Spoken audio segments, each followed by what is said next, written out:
We got over 200 of you watching. Thanks for joining us. We're going to have an amazing time here. And we've got Jeff's amazing background. We got BrandFace with us. We got Michelle as well. We'll do a quick intro of them and then we'll get going. Jeff, where the hell are you at, man? I am in Madison, Wisconsin today at my good buddy Jack Chang's office. So he was so kind as to let me crash, and I'm here all afternoon. It's going to be fun. That's awesome, man. I love it. So what do we have in store? What's going on? Well, I think as the number ticks up, let's not assume that everybody knows what Drunk on Social even is. So why don't I'm going to ask you a question, Tristan. Why don't you let the audience know, give them a background, because this is your brainchild. You started this and you brought me along for the ride, and here we are. So tell the audience what Drunk on Social is, and then we'll kind of talk about where it has gone, where it's going.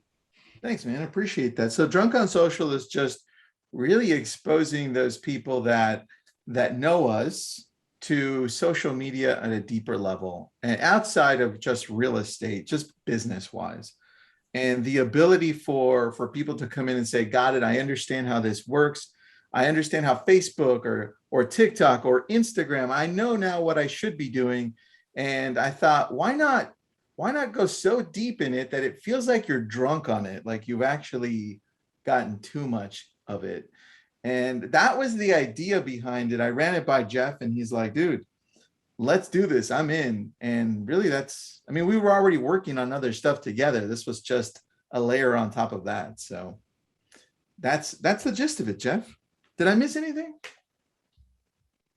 I don't think so. I think what I'll add to that is that, first of all, it started as a Facebook group. We're on all the channels. We're on TikTok, we're on Instagram, we're on YouTube. And it has really evolved into something where we are all about just sharing the latest, greatest news, strategies. We're sharing some of our friends who are doing amazing things like we are today. I mean, this is beyond anything we've ever done. Tristan and I are insanely passionate about social media because of what it's done for our businesses. And so we are here today to share with you. Obviously, we've got some amazing guests. But also we've got some amazing partners, and we are going to be sharing a lot of different ideas and strategies that have worked for us that we want to share with you, that we think that many of you can take into your business and hopefully duplicate what we've been able to do.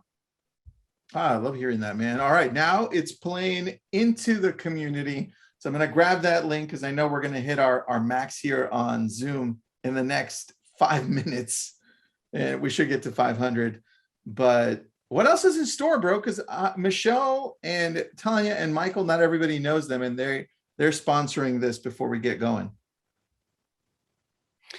Yeah. So first off, this event is not possible without our friends and sponsors, and these guys are partners as well. So let's start with SocialCoach. So our partner there is Joe Wilson. He's not actually here today because we are representing SocialCoach, Tristan.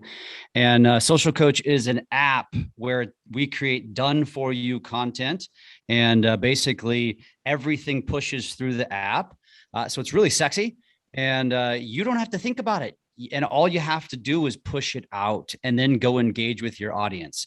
It is actually one of the coolest pieces of technology I've ever seen, which is why I think we partnered. Well, I know why we partnered with Joe on this, which leads to our good friend, Michelle Berman, with the Instagram Power Method.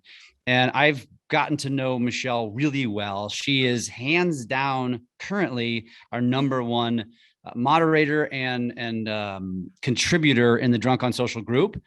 She focuses on Instagram and how to create organic growth for your business and connections with your audience. And I've got numerous friends that have joined and are students within our platform.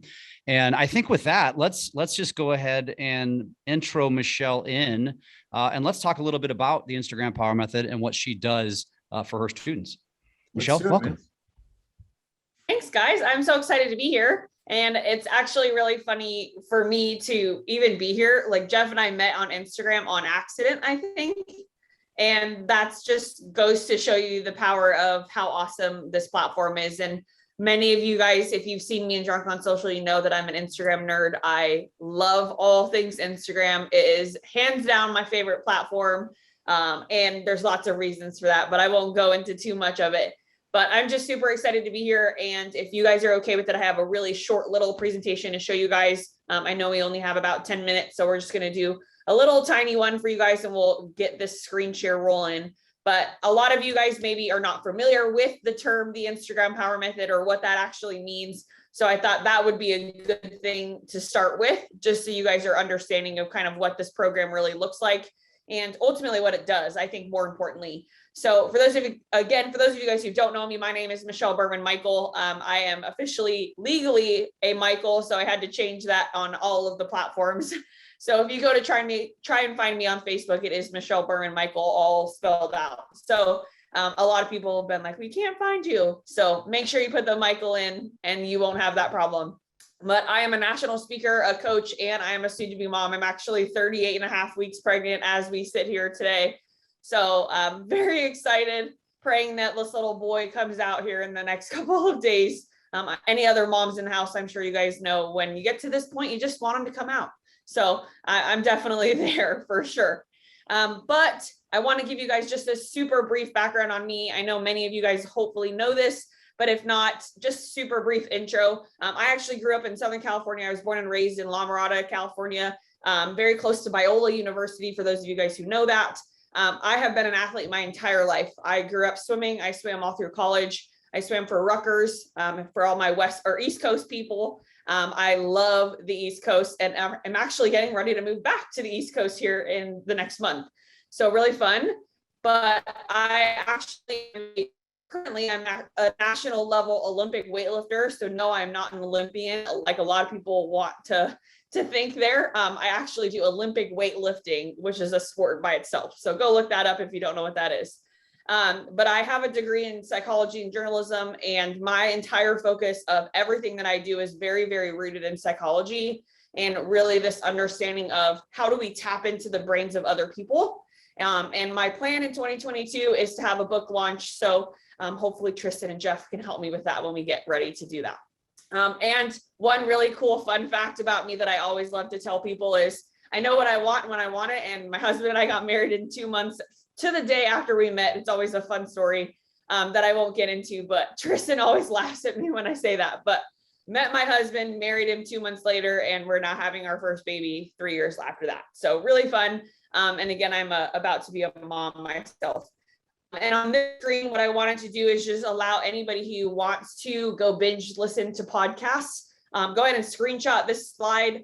These are all podcasts that I've been on, starting right there at the very top with none other than Jeff and Tristan and Lab Coat Agents. So take a screenshot if you want to. My article with Inman News actually just got released first thing this morning, talking all about listings and how you can use Instagram to generate more listings.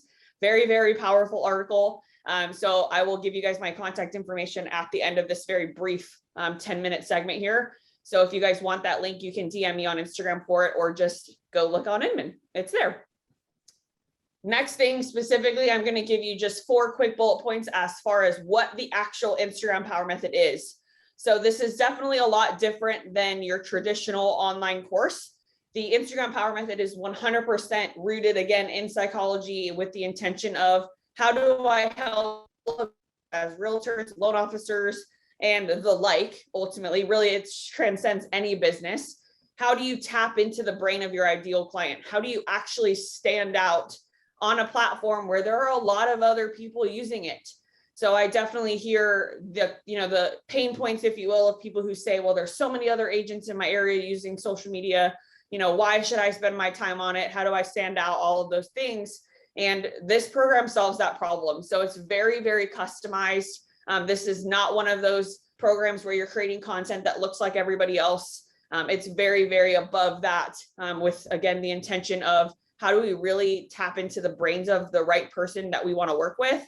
And then ultimately, how do we use client attraction marketing to get them in our DMs to help to tell us that they want to buy or sell a house with us?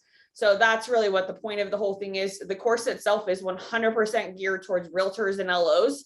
So it's exclusively for them. However, I can tell you, we have served all kinds of industries way far and beyond real estate and the loan space. But again, most of the, or all of the examples are catered to that. And again, bullet point number 3 there, everything in this program is designed to keep you very custom to who you are, right? So there's a lot of platforms that are out there where you kind of plug and play, and it's very, I don't want to say cookie cutter, but that's really what a lot of them are. And the Instagram Power Method is the opposite of that, right? So it's really focused on how do we create an organic presence that sets us apart, creates an authority within our space, even if our market is saturated by other agents, that really allows us to stand out. So even if you're trapped with not being able to do or use different colors or branding because you're a brokerage or the company that you work for requires it, there are still plenty of ways to create very customized content to you. So that's really what this program specializes in. And I want to give you guys a really, really fun special announcement. So Jeff and I have partnered for a really big event that I am hosting for my company in October, the 21st and 22nd, right here in Phoenix, Arizona, where I live. And Jeff is actually our guest speaker for day number 2. So this VIP day experience we did in March, we sold out in 9 days. So I'm pretty sure that that will happen for sure again in October. It is a 2-day event this time. Day number 2 will be focused on just Jeff and I going beyond the Instagram Power Method. So it's very deep into creating a funnel with our social media, right? So using our social media as a funnel into all of the other things that we need to be doing, including email drips and all of the other things, right? So many of you guys probably have downloaded my freebie, and if you haven't, you should. But that's one of the things that puts you through that funnel. And Jeff and I are going to spend an entire day with these 12 people, really going into that portion of how do we use social media to take our marketing to the next level. So I'll let Jeff chime in on that one afterwards. But on this screen, for those of you guys who are interested, please go ahead and reach out to me in one of the many ways that you can. First thing I will tell you is go follow me on Instagram. That's definitely the best place to get me, Berman Media Social. And as far as the rest of the details, phone number, website, and email address there, I will tell you that if you are one of the people who want to be at our VIP day event, and I'll go back one slide. If you want to be one of those 12 people, I will tell you, email me like right away, because marketing starts next Monday for this. So you have an opportunity to get in it before marketing even starts, if you're here with Jeff and I and Tristan, of course, on this special event. So I'll go back to this last slide. There we go. And then I'm going to go ahead and put my calendar link in the chat box. So for any of you guys who want that, please feel free to reach out to me that way. And I'd love to chat with anyone. But Jeff, Tristan, I'll hand it back to you. Love it. Love it. And I want to say a couple of things. First of all, and I didn't say this in the intro, is that most of you here, probably all of you know who Tristan is.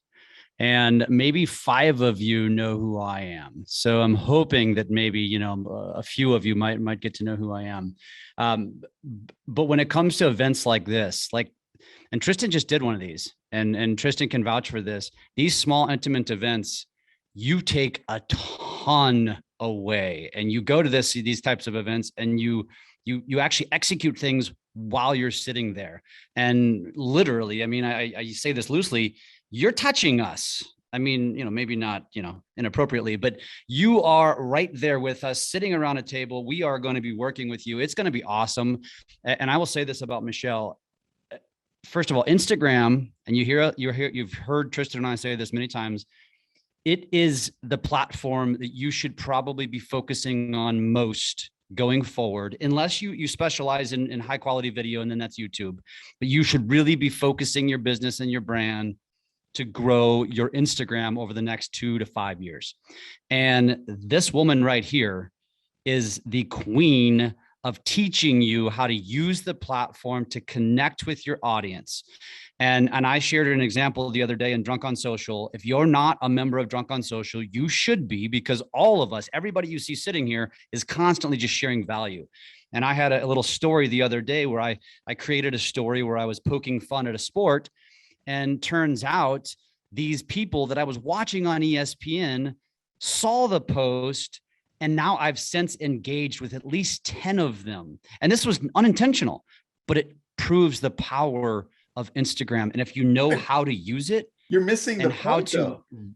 touch your audience, it's off the charts. And imagine what you can do from a business perspective. Now I'm going to be traveling and going to either LA or Virginia. Tristan, I even tell you, there's another guy who reached out to me and he's DM'd me now and said, I want you to come to Virginia and I want to help train you for this parkour.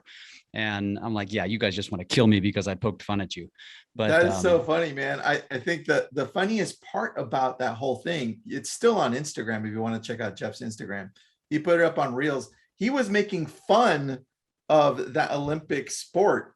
And then he had a whole bunch of these people that are doing that sport jump on and say, this isn't all joking around, Jeff. I don't know what you're talking about. And then Jeff's like, I'm sorry. I'm sorry. This is an amazing totally ate crow. That was hilarious because it got thousands of views and all these sports figures jumped in and said, no, you're an idiot, Jeff. And yeah, which by the way, folks, there's actually a sport now that's adult tag.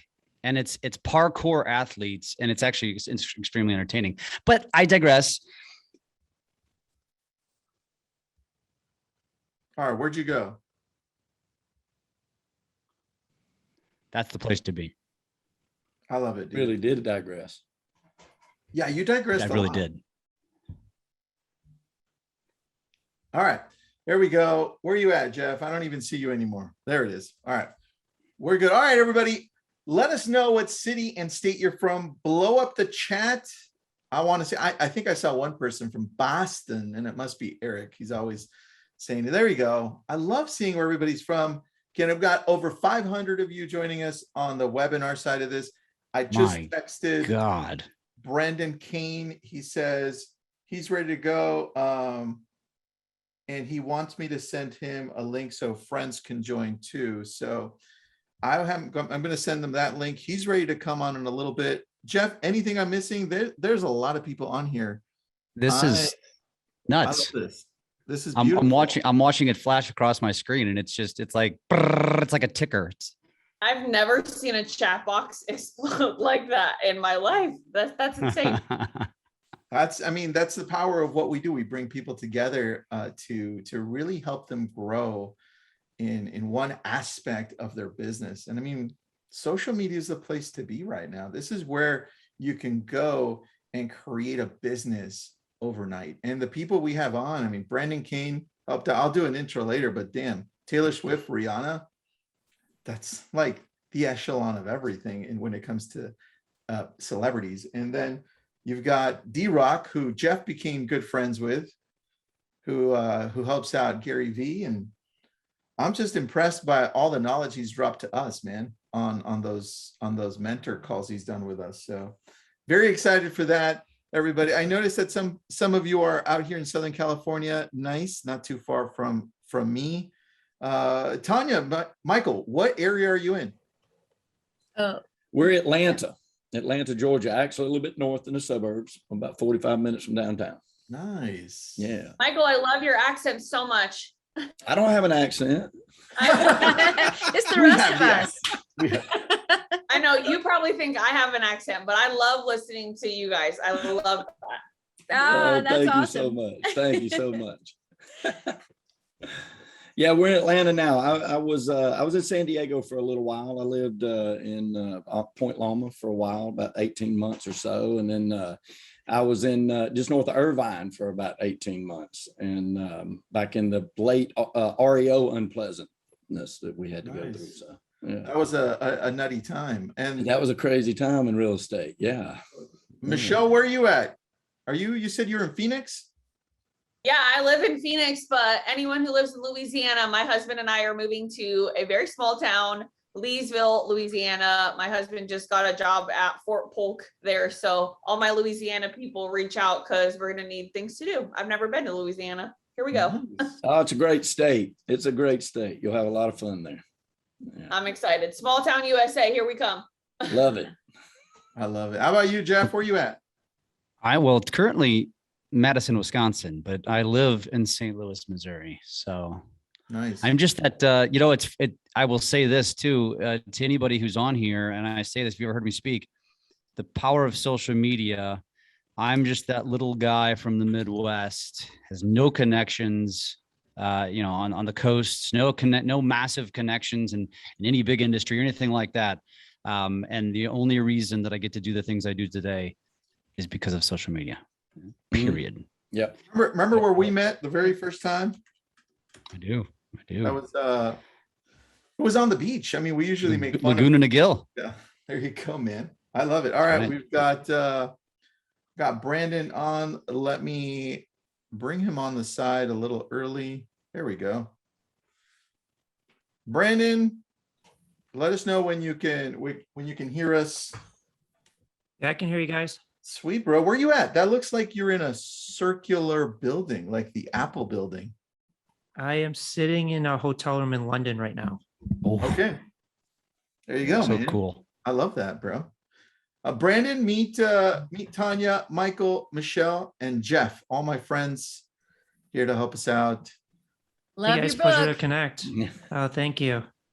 Everybody loves your books, man. If you haven't read his books, by the way, we'll put up the links right now. You can pick them up. Start with Hook Point, then go to 1 million followers in 30 days. But Jeff, you ready to transition in with Brandon?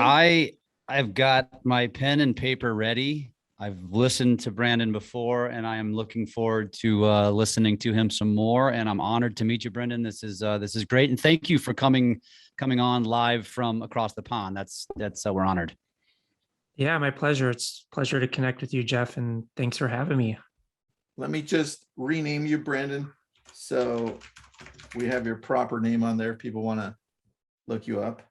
And let's get into this. Just do me a favor, everybody listening in. We've got 500 of you watching on the webinar.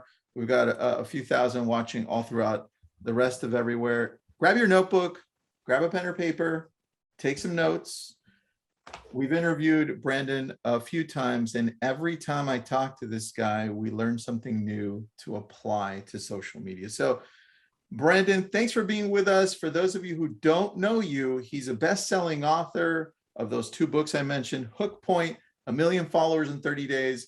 He's an amazing human being. And on top of that, he's a marketing genius. He probably doesn't refer to himself as a genius, but Brandon, you're a pro, bro. And I appreciate you being here. He's helped out people like Taylor Swift and Katie Kirk and Rihanna.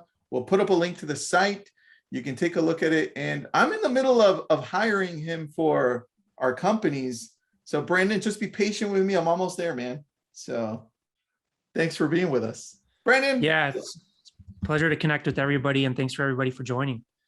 Let's make it happen, bro. I'm going to start off with one question and then we'll go from there. Sure. Your latest book, Hook Point, it starts off with you letting us know the importance of why we need to hook people quickly. And what do you think that time is? Is it shortening up? Because Jeff and I are big on TikTok and on Reels.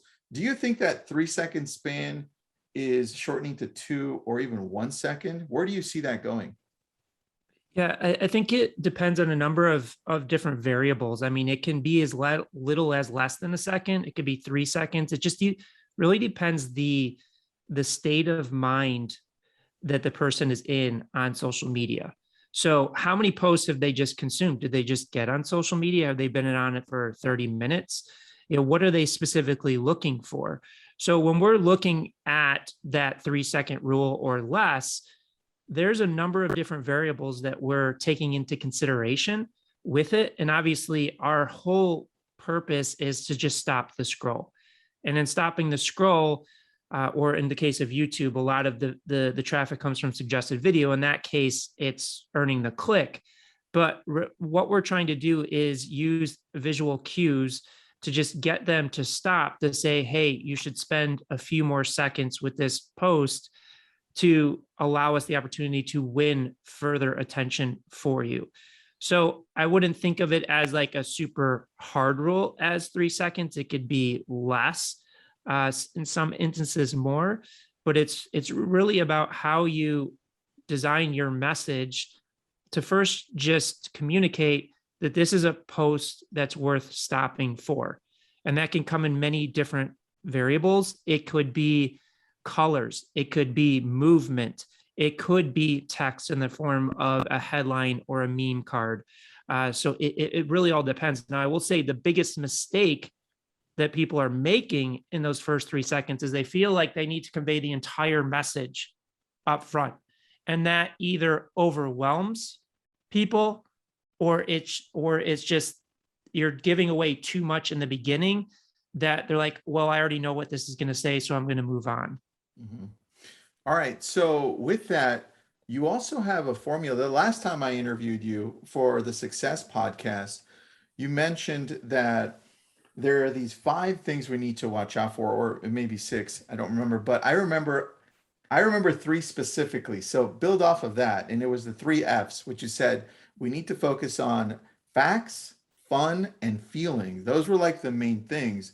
What else is part of that? Because you did a lot of research behind exactly the things we need to include when we're creating these videos or content. Yeah. So how about I set the stage so it kind of provides a little bit more context to that, Perfect. if that'd be cool for you. Do that, please. Is it okay if I share my screen for a few minutes? Definitely, man. Let me know if you can too. Okay, cool. I'm going to make you co-host just in case. Okay, cool. Can you guys see my screen? I got it. Yep. Yeah, so I just want to kind of set the stage to provide a little bit more context to what you're talking about, Tristan. So it provides a little bit more detail. But typically where we see brands failing when it comes to social media is they're using traditional marketing tactics that really don't adjust for the way that the world has shifted around it. They don't adjust for the fact that communication has drastically changed. And the reason it is if we think pre-social media, there's probably, it's safe to say there's 1 million content creators on the planet that are reaching the masses, because content distribution was heavily regulated. To reach the masses, you had to go through newspapers, magazines, television stations, and radio stations. So it really limited the number of content creators that were operating on that level. So we fast forward to today in 2021, now there's 3.96 billion content creators on the planet. Yes, that's billion with a B. And every single one of them is creating content that's unique and valuable in their own way for the people that mean the most to them: family members, loved ones, siblings. And like it or not, we are now competing directly with all of them. We're no longer living in a world where we just have to compete with our competition. We have to compete with every piece of content that's created by Kim Kardashian, Gary Vee, who you mentioned, Jimmy Fallon, every teenage influencer and their friends. So it makes it truly difficult to stand out. And it really sucks for brands that are trying to stand out and make waves. And again, we do this all the time with companies that are pre-revenue all the way up to 25 billion a year in revenue. And we find that brands and individuals, oftentimes it feels like they're just starting fire pits and burning money, trying to find the best ways to connect with their core audience. So it's just fascinating to see, because I remember when I first started in this game back in 2005, digital marketing spend was at 12 billion. That was digital marketing, everything included in digital. You fast forward today, social media alone, there's going to be $110 billion spent. So I like to use this analogy. So if we go back to science class, if you want to put something into orbit, you have to reach what is called escape velocity. Otherwise, your satellite, your spaceship, whatever it is, will fall back down to Earth. The same things apply when you're marketing your product in today's world. You have to overcome the billions of competing messages that are sent out into the world every single day. So that's where we have, over the past 16, 17 years of doing this, we found that there's a real physics to delivering a message. So the first part, and what we were just talking about, and the first part of this is grabbing attention. You've got to stop the scroll. You got to earn the click, because without attention, you get lost in the noise. But it's not just about grabbing attention, because the days of clickbait are really over. You have to actually hold that attention. And we could talk about why, because with the algorithms, they're really getting smart to how content needs to be designed to serve their underlying business goals. So attention without substance, as we know, really has no value. I mean, just think about the amount of times that you were tricked into clickbait. You get there and there's nothing relevant. And you're like, screw this, I'm out of here. And then also, though, we have to monetize that attention. It has to play to our overall business goals, because all the attention in the world really means nothing unless you turn it into some type of KPI that is meaningful for your business. And most of that is through monetization. Now, this process, it isn't easy, but it is pretty simple. Just grab attention, hold attention, and monetize that attention. And that's where real scale comes from in marketing in today's world.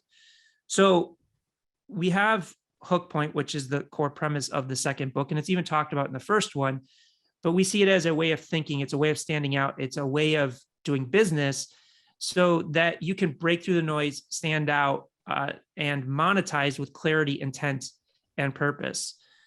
So just some of the things that we did, and you alluded to some of them. You know, we've used Hook Points to generate over 50 billion plus views and hundreds of millions of followers for our clients, billions in revenue for our entertainment clients, hundreds of millions in e-commerce revenue. So getting down to the question that you have is, there's a blueprint to a successful Hook Point. So there's three key pillars that we have. So we have a viral content engineering process that's really designed to grab that attention. But then again, when we talk about holding attention, we have a communication algorithm, and that's what you're talking about, Tristan, and I'll dive a little bit deeper into that in a second. But then we have a lot of business innovation and ideation models that helps us monetize that attention so that you can really capitalize off of, you know, this successful marketing. So, and I'm not going to walk through all of these, but just to show you the layer of depth that we go into, and we can talk about each of these deeper, but we really dive into each of these core disciplines in a very detailed way. So let's move into what you were just talking about with those 5 different things. So we find that most brands are often failing with their message because they're connecting with less than 30% of their target audience. So with that, we've really turned marketing communication into math.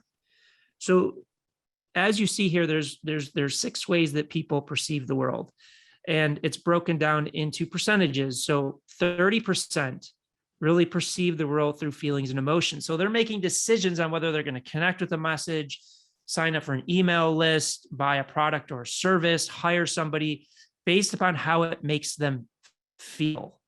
Now, 25% is really fact-based. So that's, you know, who, what, when, where, why. They want to know data. They want to know timeframes, information. Does it make sense to them? That is how they're going to make a decision. Now, 20% is fun. These people engage in the world, whether it is exciting, entertaining, fun for them. So they're often reacting to the world. If it's just fact-based or feeling-based, they're out because it just doesn't seem like a fun product to buy or to engage with. Now, 10% is values-based. It's all about trust, commitment, dedication, value. 10% is imagination, reflection-based. So they really reflect on the world. If you've ever heard stories about Albert Einstein, his best ideas came because he would stare out in the window for hours on end, taking everything that he's learning in. And then 5% is action-based. So they don't think, they don't feel, they don't believe, they just go. They make it happen. Have you ever seen Mission Impossible and Tom Cruise? In that movie, he is just constantly running. He's just interacting with the world that way. So when we're working with clients, we typically focus on the big 3, feelings, facts, and fun. Because with that, we reach 75% of the population. Now, with this, we're not really changing a client's message. We're just contextualizing it so that each of these different segments can really understand and connect and take action on that message. So that's kind of just a high level kind of overview of how that looks. And we look at communication from a psychology standpoint. I love this, man. Brendan, I have a question for you since Tristan's muted. When it comes to hooks, so I'm a video guy, right? And to me, how you lead in your video is so critical. And I know this ties into posts, and I've got this 2-part question. We speak to a real estate crowd primarily, and the biggest mistake you always see is the typical, "Hey guys," or, "Hey, it's Jeff here." And I always tell people like that, you're done. That's it. If that's how you let in, you're done. Like they're not going to stick. They're not going to stick with it. They're going to scroll, right? And so as it pertains specifically to video, I want to hear it from you. Like, how do you advise people? So if I say, Brendan, I've got this, I'm going to be standing at a new listing or an open house or whatever I'm doing, whatever I'm talking about, what should I do? Like, how should I lead into my videos? And I would love for you to share with our audience how critical it is for them to lead in correctly versus the typical intro or just happy Wednesday, right? What is your take on this? Yeah, so there's multiple layers to answering that question, and I really appreciate you bringing it up because it is a huge mistake that people make with their content. First and foremost, like you pointed out, most people misunderstand the purpose of social media. And this is something that I learned from working with Taylor Swift very early on, because she was a master of this. Social media is not a one-to-many platform. Yes, it is not a one-to-many platform. It is a one-to-one platform. When people are consuming social media, they are by themselves. They're on a train on the way to work. They're laying in bed. They're sitting on their couch.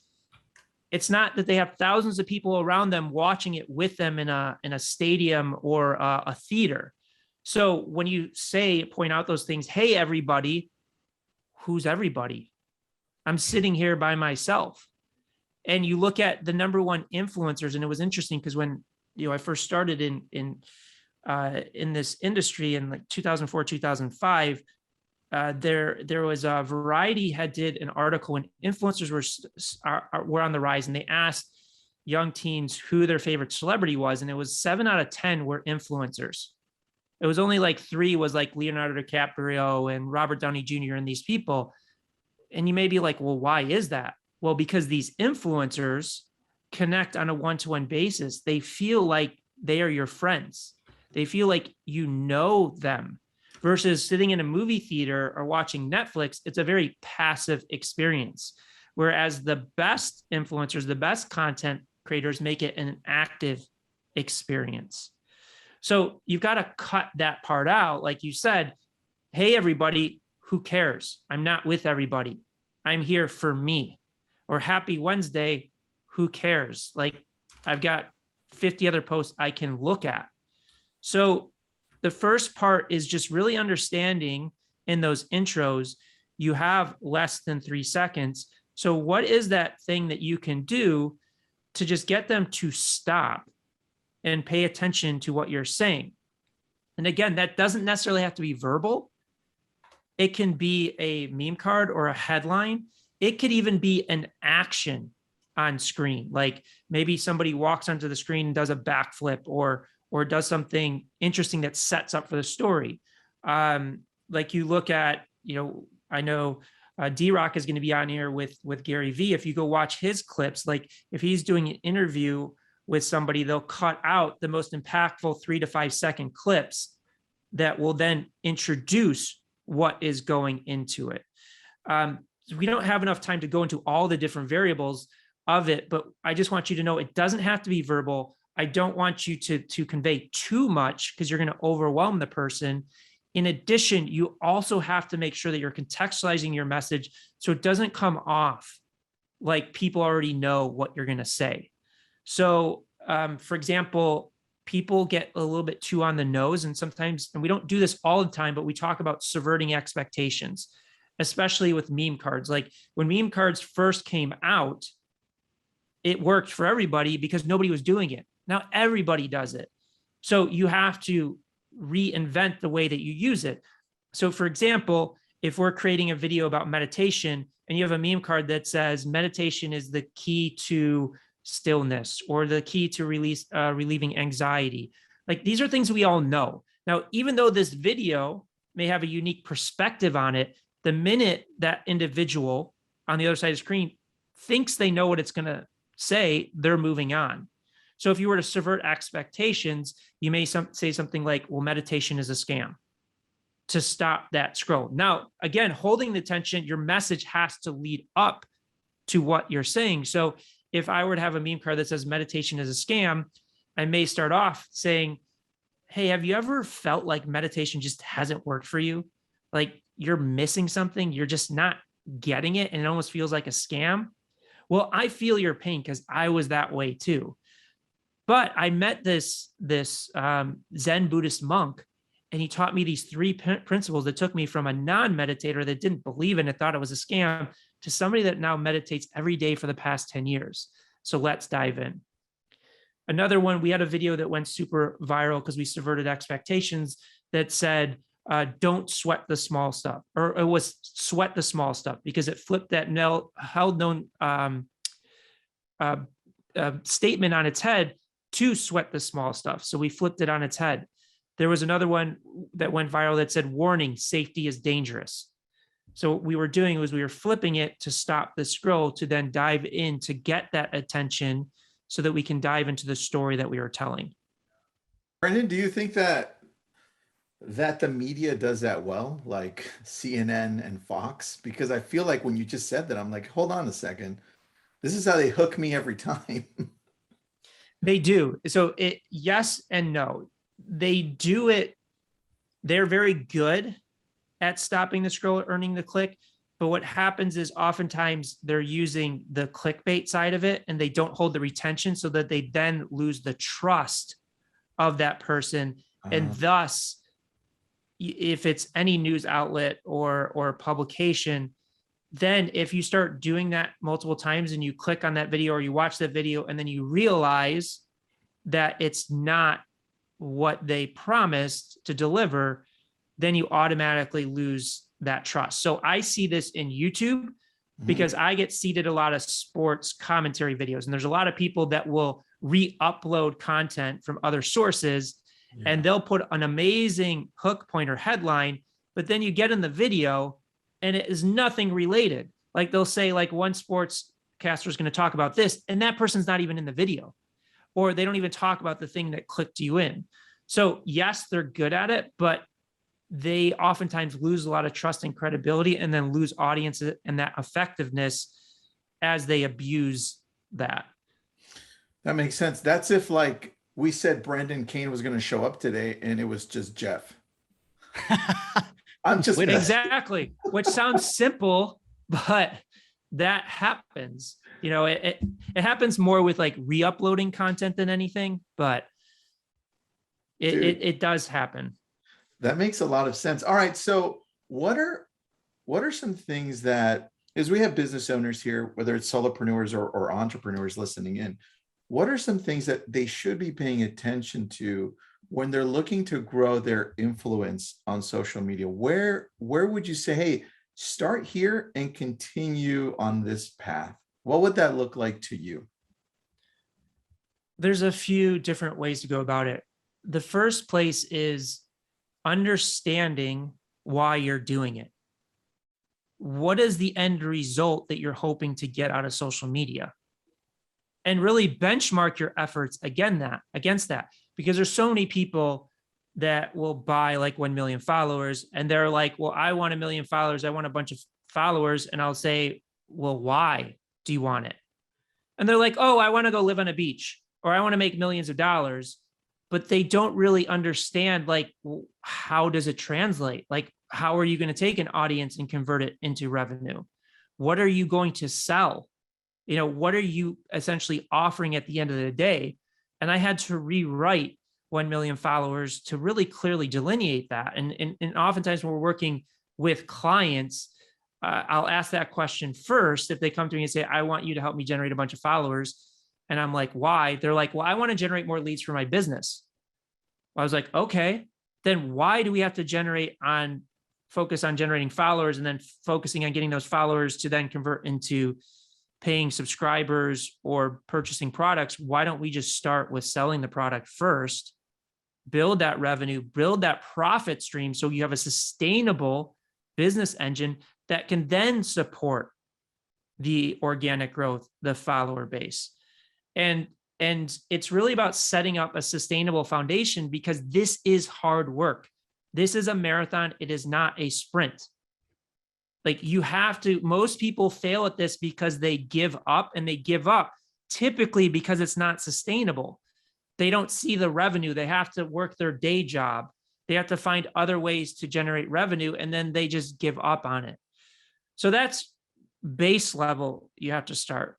The second place, whether you want to go after organic and paid, is really reference building and analyzing other content creators, other people that are doing what you're doing.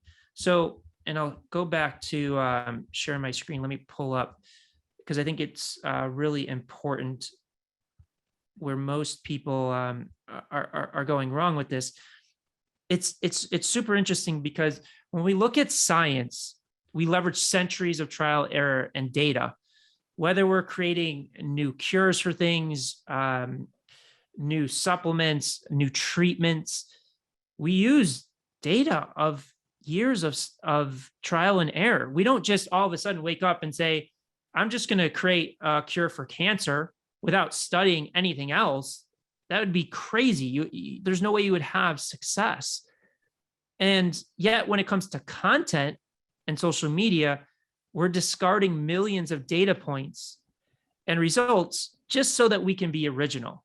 That's what we hear a lot. Well, I want to be original. I want to really be authentic and stand out in a different way. So this is the way that we see most brands and people creating content.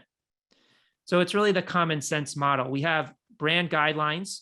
So what our brand represents, tone, color palette, things like that then drives the creative ideation.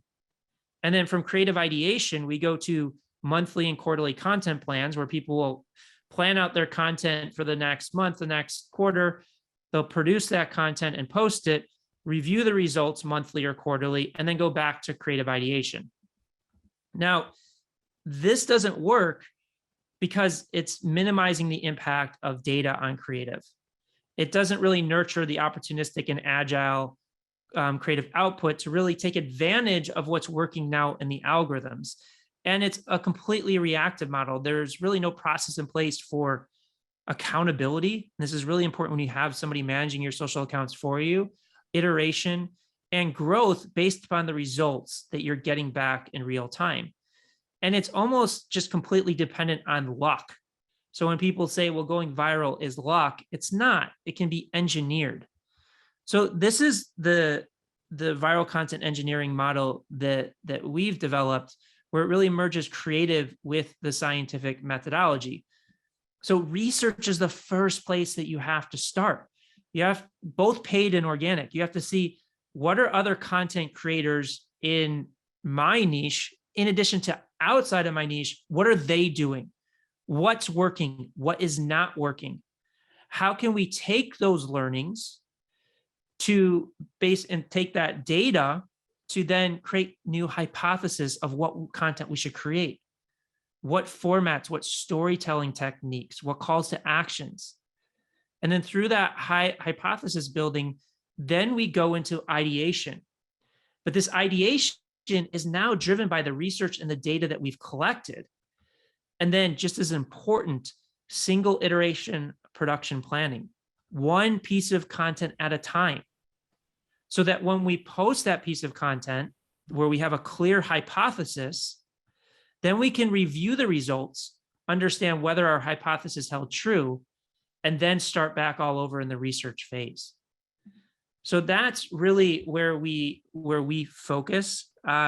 This foundation is built on research. It's built on what works rather than the creator's affinities. So I just wanted to break that down, because that is like one of the biggest areas that people struggle to have any type of success with social media, is because they're not taking that engineering process to making decisions on what content formats to create, doing one at a time, taking those learnings for the next piece of content and next piece of content. Well, I think it's also a challenge, Brendan, for most people to approach it this way when they're running a business, because they think, well, it's just social media, right? They don't treat it like a business either. And you just showed, like, there's a lot of deep research that you do that goes behind actually making something like this very successful. And it's a challenge, man. So how is it that you would advise for people listening in to do this? Like, where do they start with the research? Do they go in and take a look at not only the people in their industry, but do they also look where there's an opportunity or the weaknesses? How is it that they can approach this better? Well, when you say that it's a challenge, I would say it's a challenge to do it the other way, because you're going to burn time and money and get no results from it. And one of the biggest things that we've seen is this is a quality over quantity game.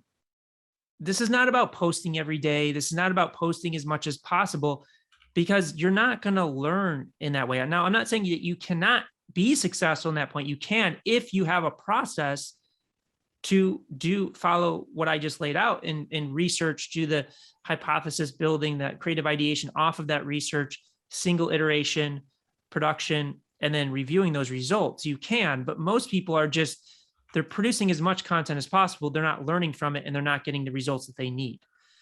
Now, you can start as simply as just focusing on the content you consume. If you go on Instagram, Facebook, or YouTube, just as a end user, for somebody that's looking for content to be engaged, what content are you seeing that's causing you to stop the scroll? What content is going viral? What content's not? And start studying that and understanding, well, how can I apply this to my strategy? What formats should I focus on? Which formats should I not focus on? So it doesn't have to be a lot of work in the beginning. The most important thing is to just start the process. My creative director and I, still to this day, pretty much every day, we're passing references back and forth. Did you see this? Did you see that? Why did this work? Why did this not work? Going into Facebook ad libraries, studying what other content ads are, how they're being structured. So I would pose that it's more of a challenge to do it the other way, and you're ultimately not going to get the results you're looking for, and you're going to burn yourself out and not maximize the potential versus taking the approach that we've laid out. All right, Brandon, last question for you, and then I'll let you go. First, thanks, man. You broke it down so well, and people are enjoying this on both ends here on the webinar and on the Facebook groups. So last question here for you. When it comes down to giving an example, and let's just say for real estate agents, because we've got a few on here, when you're telling people, hey, stop the scroll and this is what it would look like, what would that look like in your mind? I'm asking you because I know you've spoken to thousands of real estate agents as well. So any ideas as to how to do that better? Well, I mean, one reference that comes to mind is Ryan Serhant, looking at his most viral content and how he structures his headlines and thumbnails. And you'll see other real estate agents have picked up on it and have been very successful with it. So one of the biggest principles is making your content digestible for the general audience. Because when we talk about the algorithms are really looking for two things. They're looking, are you stopping the scroll, and are you holding attention? Because the algorithms make money based upon how long you stay on these platforms, because they can seed you more ads. So they're going to prioritize content that holds attention for as long as possible, and then deprioritize content that doesn't. So a huge mistake people make, especially like in real estate, for example, is they're designing their content for a very specific niche audience. And thus, when the algorithm tests pushing that content beyond their audience, they see it falls flat. It doesn't stop the scroll. It doesn't hold attention. So somebody like Ryan Serhant is making his content digestible and interesting for the general audience, but then still playing to his business goals. So that's why he'll go tour a $7 million closet, a $250 million property, even if he is not representing that, because he knows the general audience, even though they can't afford those things, wants to see what it looks like. So the algorithms see, wow, this content is bringing in a general audience. When we test it, it's holding the attention. So let's push it to as many people as possible. And through that, instead of generating thousands of views, he'll generate millions of views. And then he knows out of those millions of viewers, maybe there's 2 or 3 people that could afford his services, afford the properties that he's representing. And he's even said he has sold 10, 30, $50 million properties through social media because he's using that tactic. I love that. Jeff, any other questions? I think that's a wrap for Brandon, right? Yeah, I think we're good, Jeff. Plus we're losing your audio. Yeah. Brandon, thanks so much for being on, man. I really appreciate we need to have him again. Dude, Brandon, anytime, you're welcome, man. We love you. So thanks for making the time. What time is it in London? It's about 7 p.m. Oh, good. We made it before it got really, really dark. So yeah. Thanks, man. And we put up the link there. Where would people be able to reach out to you if they have any questions for you, if they want to take a look at your book or what you have to offer, or even hire you? I would go to hookpoint.com. So I put the link in the chat there. There's a video that dives into it deeper. You can download that deck that I was walking through. I just walked through a brief section of it. And if they're interested in working with us, they can schedule a call with our team. But that would be the best place to really start. I love it, man. Thank you so much again for your time. I love what you do. Keep on doing amazing things. I appreciate it. Take care. Thanks, Brandon. That was awesome, Thanks, guys. Brandon. I loved it. That was fantastic. Right? That was Very, super. very awesome. Jeff, what do you got for us, buddy? If we can hear you. Well, I've got spotty internet for one. All right, that's good. You know what? I think We've I'll- got, can you guys hear me okay? We can hear you. If you want to remove your audio, I got you. Okay, good. I mean, video. Sorry, remove your video, keep your audio, or else then I can. Here's what we're gonna do here. Sure. Yeah, I removed the video. Let's real quickly before. First of all, I want to say this for the audience. The one thing that I wrote down here: social media is not one to many; it's one to one. Just Agreed. make sure you soak that in. Soak that in. I think before we get to Rory, Tristan, I want to make sure that we talk to and let our good friends from BrandFace introduce themselves and talk about their platform. Perfect. Let's go. So man. with that, I'm going to let Tonya and Michael take it away. Thank you. Tonya, Michael, you got it. Here we go. Thanks, guys. Okay, I want to start with a thought from Brendan, which is one of the things he mentioned was subvert their expectations, right? So I'm going to start this by saying marketing doesn't work. How Right, about it that? doesn't. How about that? That's It true. doesn't work. No, it Okay. does. All right. Now we're going to correct that here in just a minute. So hang with us. We'll introduce ourselves real quick. Okay. So we're BrandFace. We are the only comprehensive personal brand building system across the globe. If you want to learn more about that, we're going to send you some links in a little bit. We're going to tell you a little bit about ourselves and where BrandFace came from and what we do here in just the next couple of minutes, guys. Do we need to get into more, Tristan? Do we need more from this?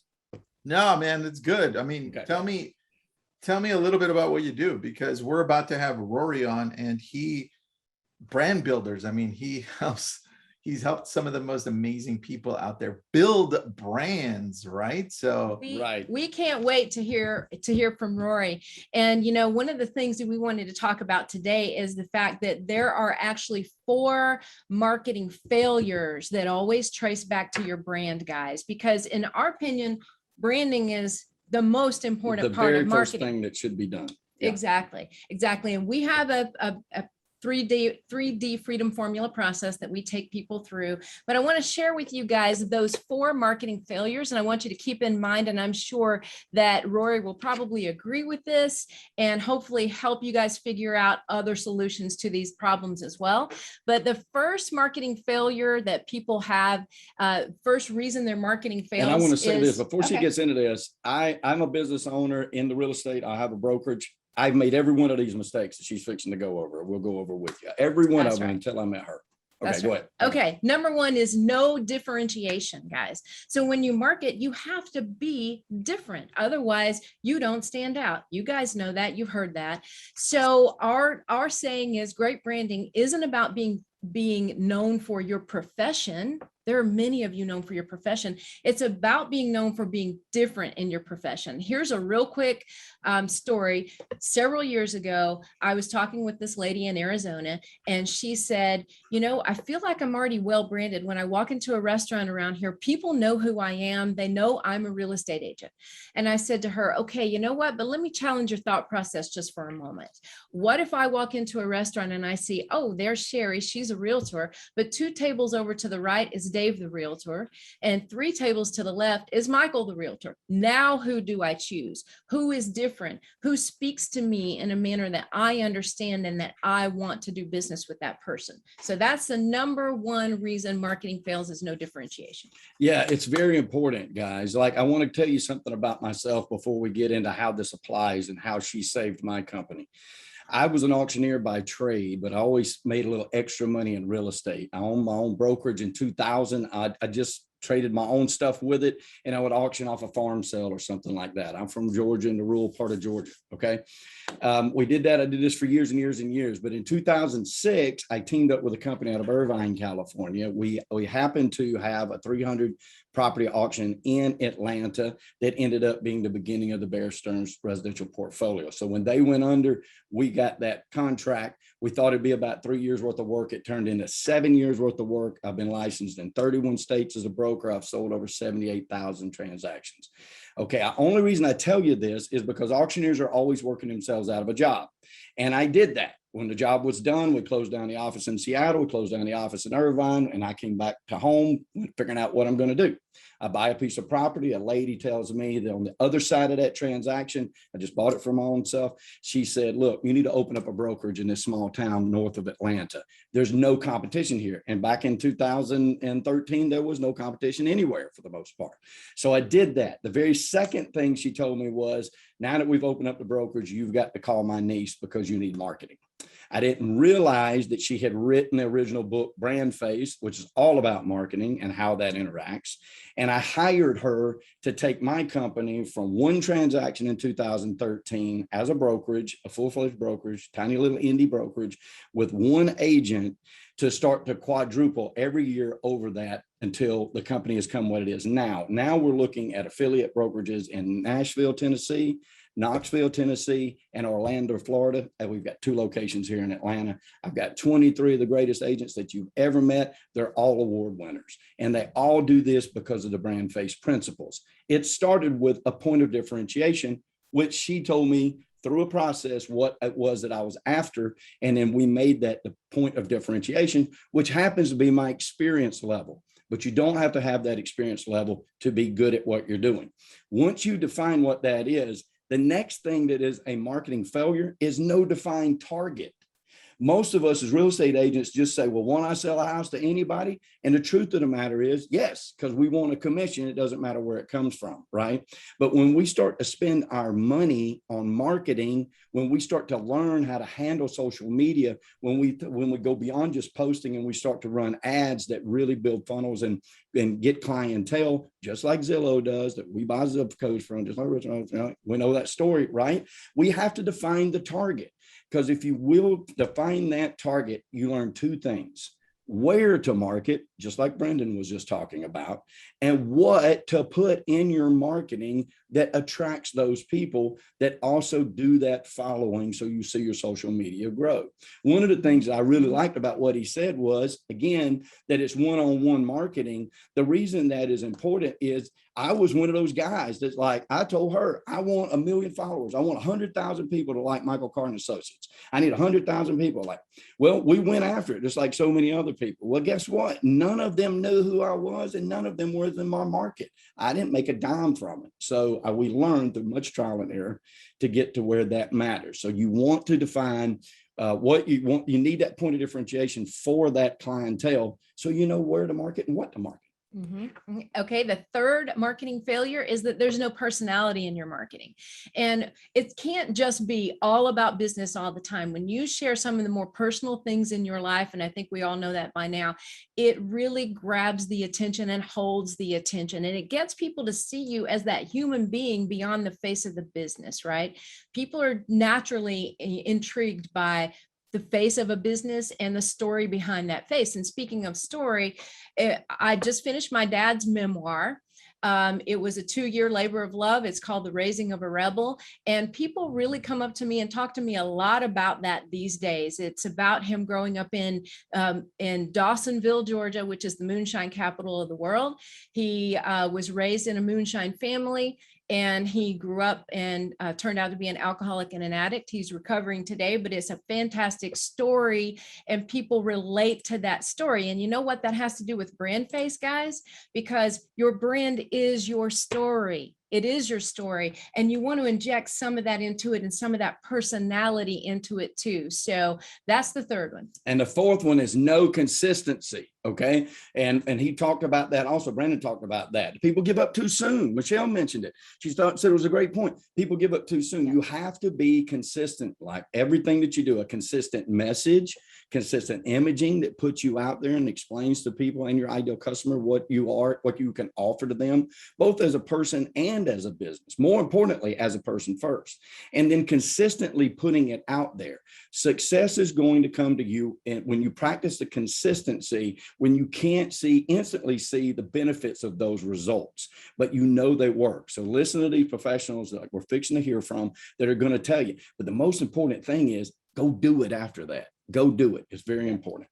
So let's wrap this up. 4 marketing failures you see in the chat area there. How do you fix it, right? Well, we have a 3D process. Define, develop, and display your personal brand to showcase your point of differentiation and to attract exactly the kind of people you want to attract into your business and your life.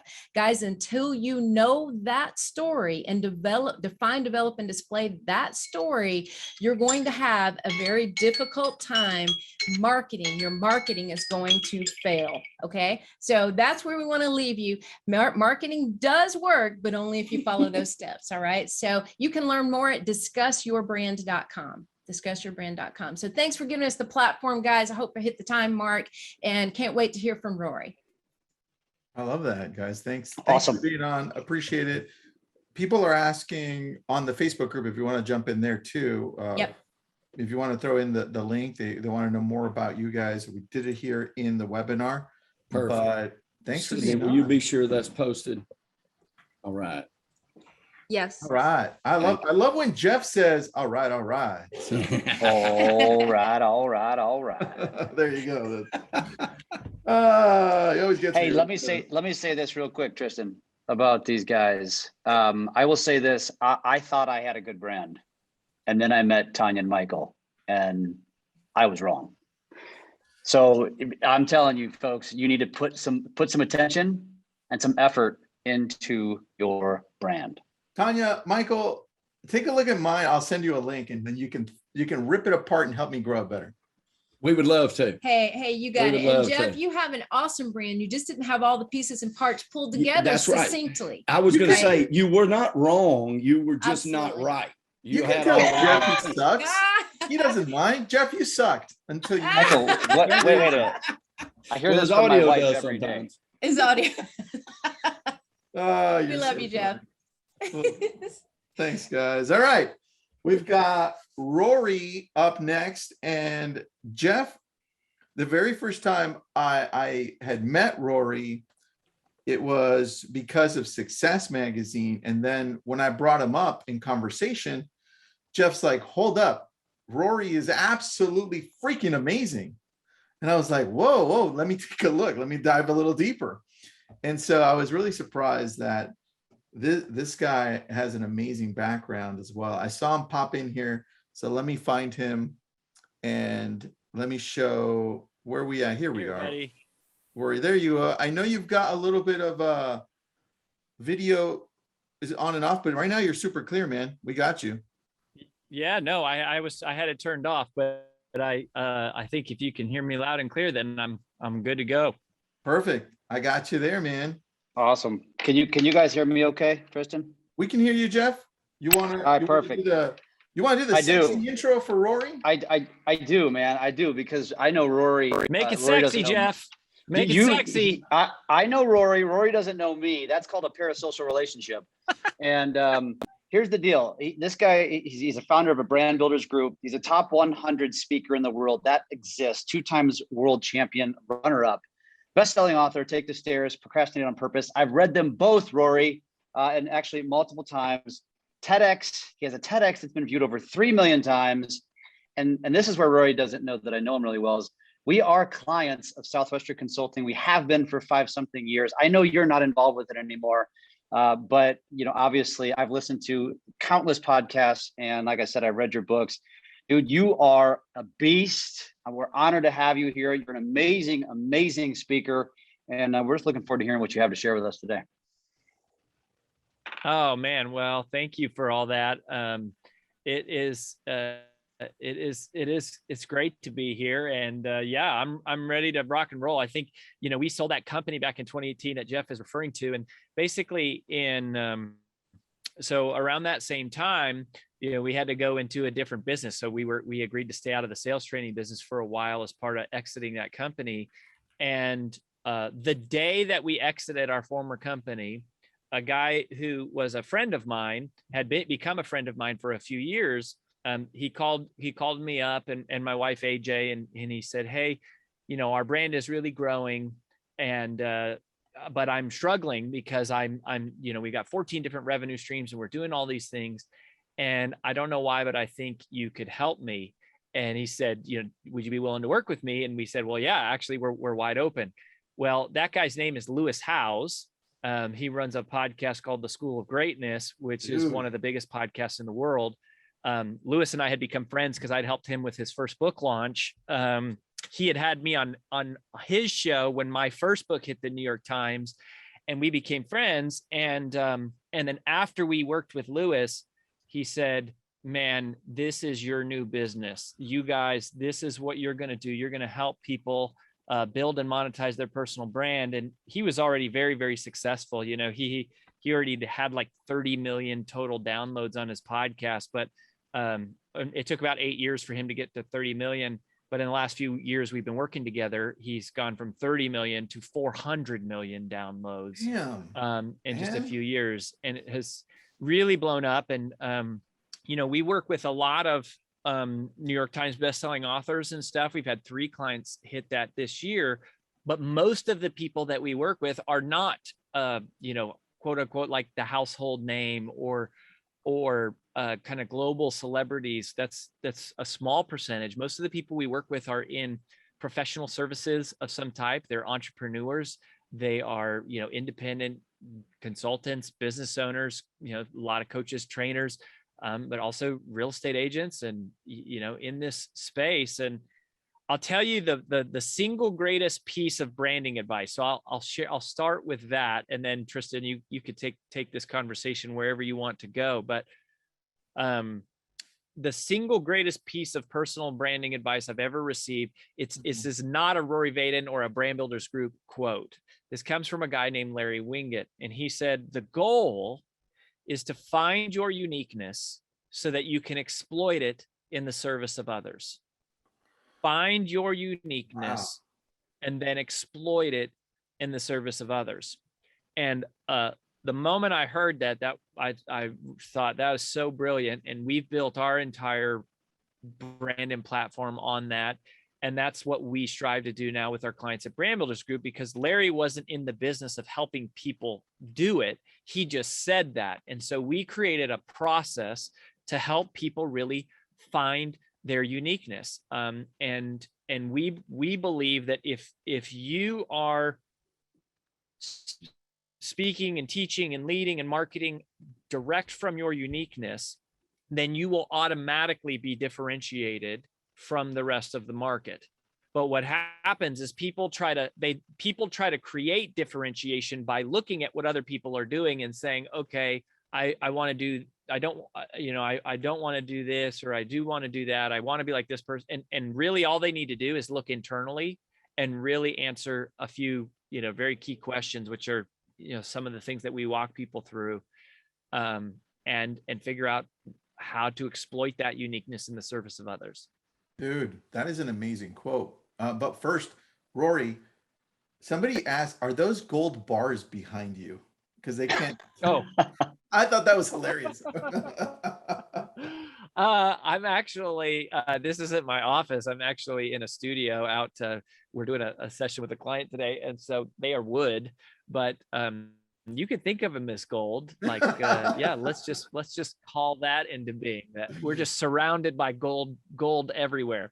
I love that, dude. I love that. Well, now, I mean, you're the second person we're listening on and today from this whole event that we have. And I'm like, damn, man, a high level of building brands. That's absolutely amazing. And who doesn't know Lewis? And Rory, you're also running a podcast for Success Magazine. Can you tell me about that? Because I think that's an awesome approach too, that I don't think has been done. Yeah, well, so it's interesting. And in the context of building brands, one thing that's very specific about us is we don't work with companies. We only work with people. We only brand individual people. So we specialize and exclusively focus on an individual person. Now, they can be an executive at a company. Like, we have a couple billionaire clients. I mean, Glenn Sanford is one of our clients. A lot of you probably know Glenn. That's how I met Glenn. He was a client before he bought Success Magazine. And then he invited me to come on as an entrepreneurship editor. One of the editors like you, Tristan, which is how we met. And then, to your question, I used to host a podcast that was with the company that Jeff mentioned. And when we sold it, we sold that podcast. It had millions of downloads. And then I actually host two podcasts right now. So I host one with my wife, who is our CEO at Brand Builders Group, called The Influential Personal Brand. But then for Success Magazine, we started a new podcast called The Success Line, which is really interesting because, like my old podcast that we sold and also The Influential Personal Brand, we interview experts. And, kind of like what you're doing here today, you're like trying to draw out things from like the experts. What the Success Line podcast is free coaching calls. People can get a free coaching call with me. And so they are real life entrepreneurs, and they can come on and ask anything. And basically they have me for like 45 minutes just as a free coach. If you ever want to do it, you can just apply for it. It's success.com/success line guest. And interestingly enough, a lot of the questions that we've had on the Success Line, like a lot of the guests we've had, have been very curious about personal branding, right? Many of the people who ask questions, they don't even know me from Brand Builders Group. They don't even know that that's like what we do for a living, but they're trying to build their business and they're going, okay, how do I grow on social? How do I reach more people? How do I break through the noise? And it makes a lot of sense, because one of the things that we just did, so my wife led this. So my wife and I were business partners at our former company. Okay. And when we exited in 2018, our new business is just her and I, and we've got about 45 people on our team. Okay. But she's our CEO. She's the CEO, and she just led a year-long nationwide research study on trends in personal branding. And we are just about to release this. Like, I'm going to share a couple data points with you that we haven't even released yet to the public. The study, I just saw the finished version yesterday. Mm-hmm. And it's weighted to the US Census. So this isn't international, it's only domestic. But we, had an independent research firm where we studied and we asked all these questions around personal branding. Like one of the questions, for example, was we asked, are you more likely to trust someone who has an established personal brand? And 74% of Americans say they are more likely to trust someone who has an established personal brand. And that data is going to skew higher in future years, because one of the things that we do is we stratify and segment the data based on generations. And so you can see right here that boomers don't really care about personal brands, but older millennials is 85%, younger millennials and Gen Z is 79%. So this is a real big deal. Personal branding isn't just about vanity. It's not about trends and fads anymore. This is a way of life. This is how people operate. It's how they make decisions. One of the questions we asked, so if you were an executive here, I'll throw up another one here. Mm-hmm. We found that 82% of Americans agree that companies are more influential if mm-hmm. the founder or the executives have their own personal brand. Dude. Right. And it's funny because Glenn Sanford's a great example of this. EXP is growing like crazy. And yet he intuitively figured out that there is something about people needing to see him, wanting to see him, that adds trust. So I could do 2 hours of data points here that we've got, but it points to an irrefutable trend that personal branding is tied to trust. We can prove that people will spend more money. We can prove that personal branding is extremely important, not just for online influencers and fitness people and authors, but for doctors and real estate agents and chiropractors and everyone in professional services. This is the future. This is the next 20 years. It is not, it's like we're just getting started. Dude, that is a really good point. I think that has intuitively, Jeff and I have been talking about this but we had no research. And now you're providing the research, which is insanely awesome. So once you release that, we definitely want to put that out there and obviously give you credit for it. But that's so true. I think with the growth of more social media, right? Kind of like what Brandon was saying at the beginning, where people are now identifying with this one-on-one instead of one-to-many. People feel like they can relate to you because of your personal brand, especially on social media. So what a great point. Yeah, absolutely. And I'll tell you, like, I don't, it's kind of ironic to be in this space because I don't love social media personally. And I don't think I'm the master at it. Like, I'm a writer and a speaker. And I've learned to do other things. Yeah, really, I'm a speaker. Like, that was how I came up. And that was like, that's like my calling in life. I've learned to write. I've learned to speak. I've learned to build funnels. I've learned to run ads. I've learned to do, we have learned to do all these other things that we now help personal brands do. But, one of my things in terms of my resistance to social media was always like, who cares what I am eating for lunch? Like, why would anyone give a crap about that? Like, what a waste of time.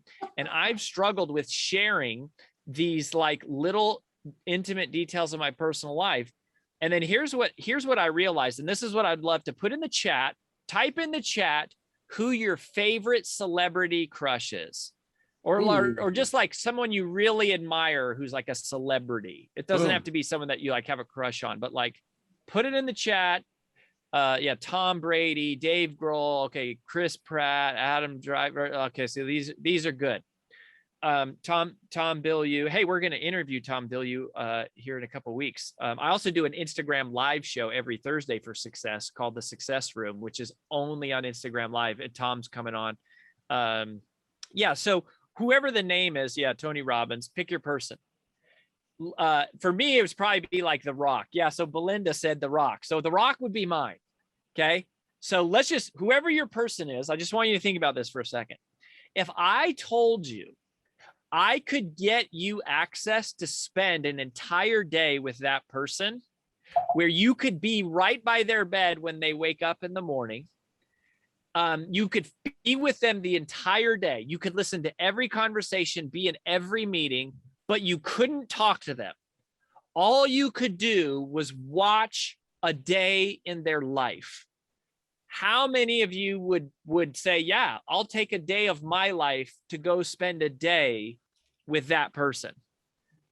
My guess is most of us would, right? Of course, right? I would be so fascinated. Like, what does Warren Buffett eat for breakfast? What does, how long does The Rock really work out? Like, what kind of socks does Jennifer Aniston wear? Like, it would be fascinating. And even though we're not all celebrities, it's the same, that is the same connection that people have with us.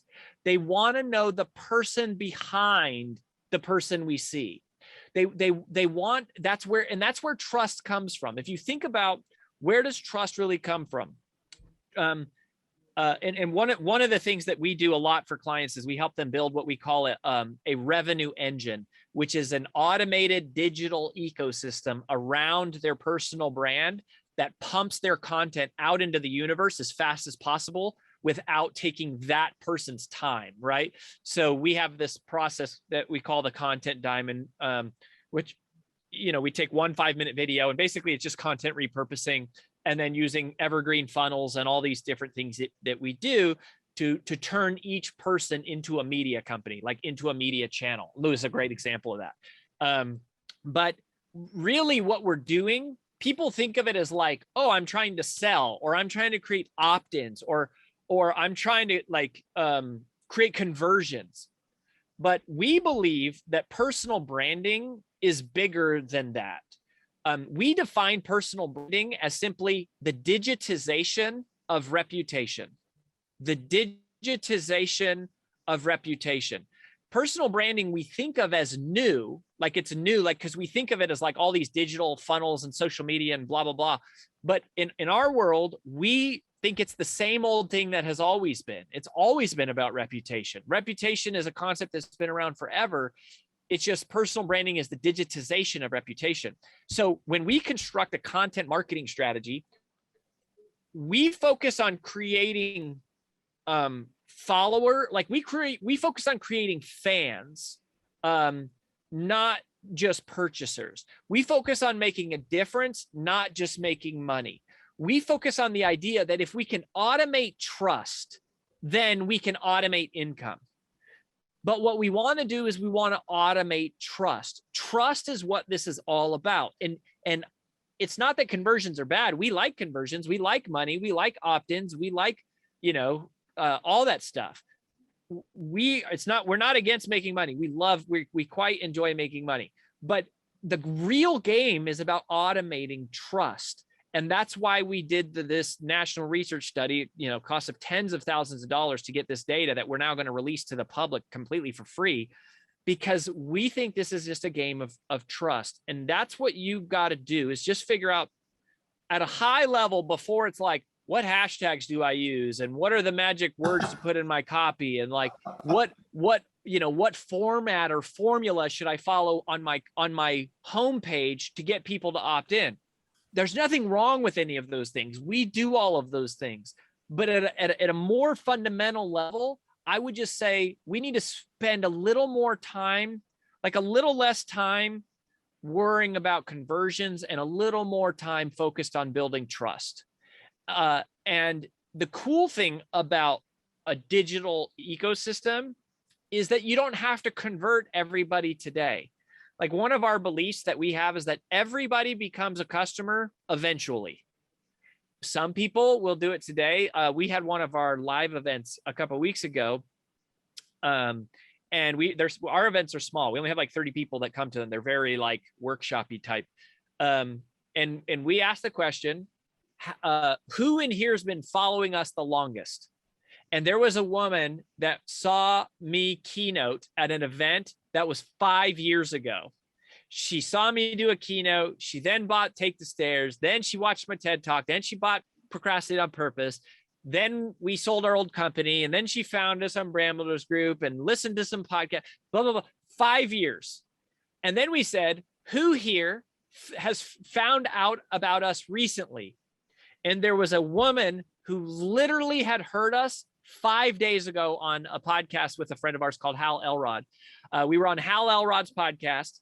She heard it. She requested a call, did a sales call with our team, felt like we could help her, bought it, and then bought a ticket and came to the event. And that is how it is. It's not that your marketing is working or isn't working. That's part of it.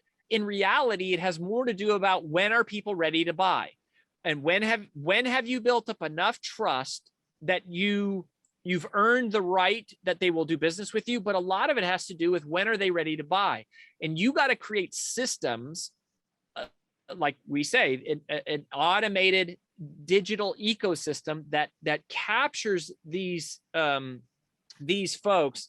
And actually, let me pop a different URL. Don't click on that URL that's in the chat here. I'll give you a different one. If you want, you can just go to freecall.roryvaden.com.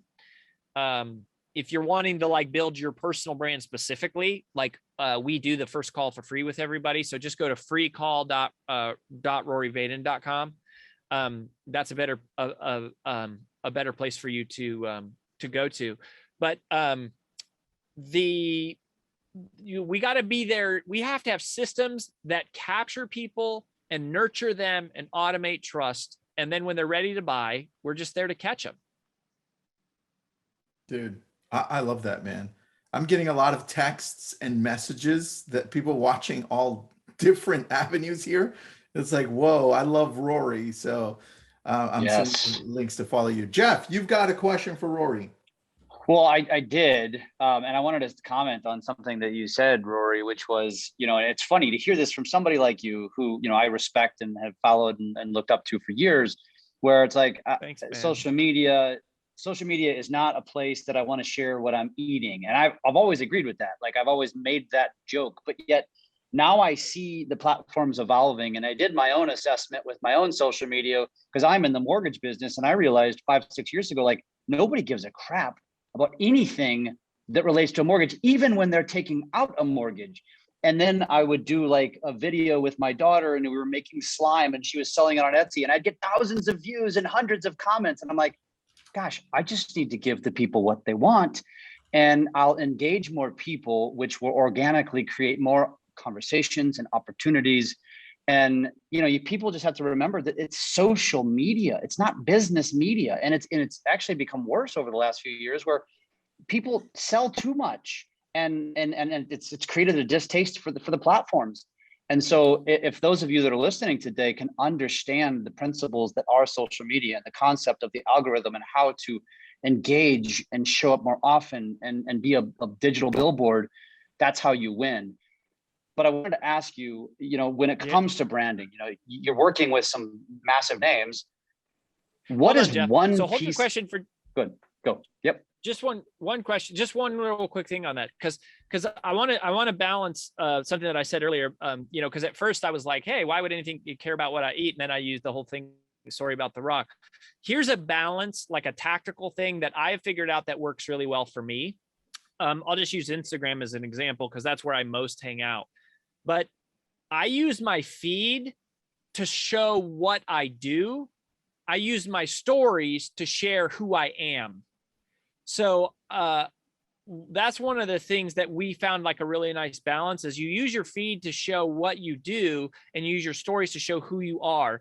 And here's why it works for me, because if a stranger comes to my profile and all they do is they see pictures of my kids, they don't care. Like when they're a stranger, they're usually going, what can I get from Rory?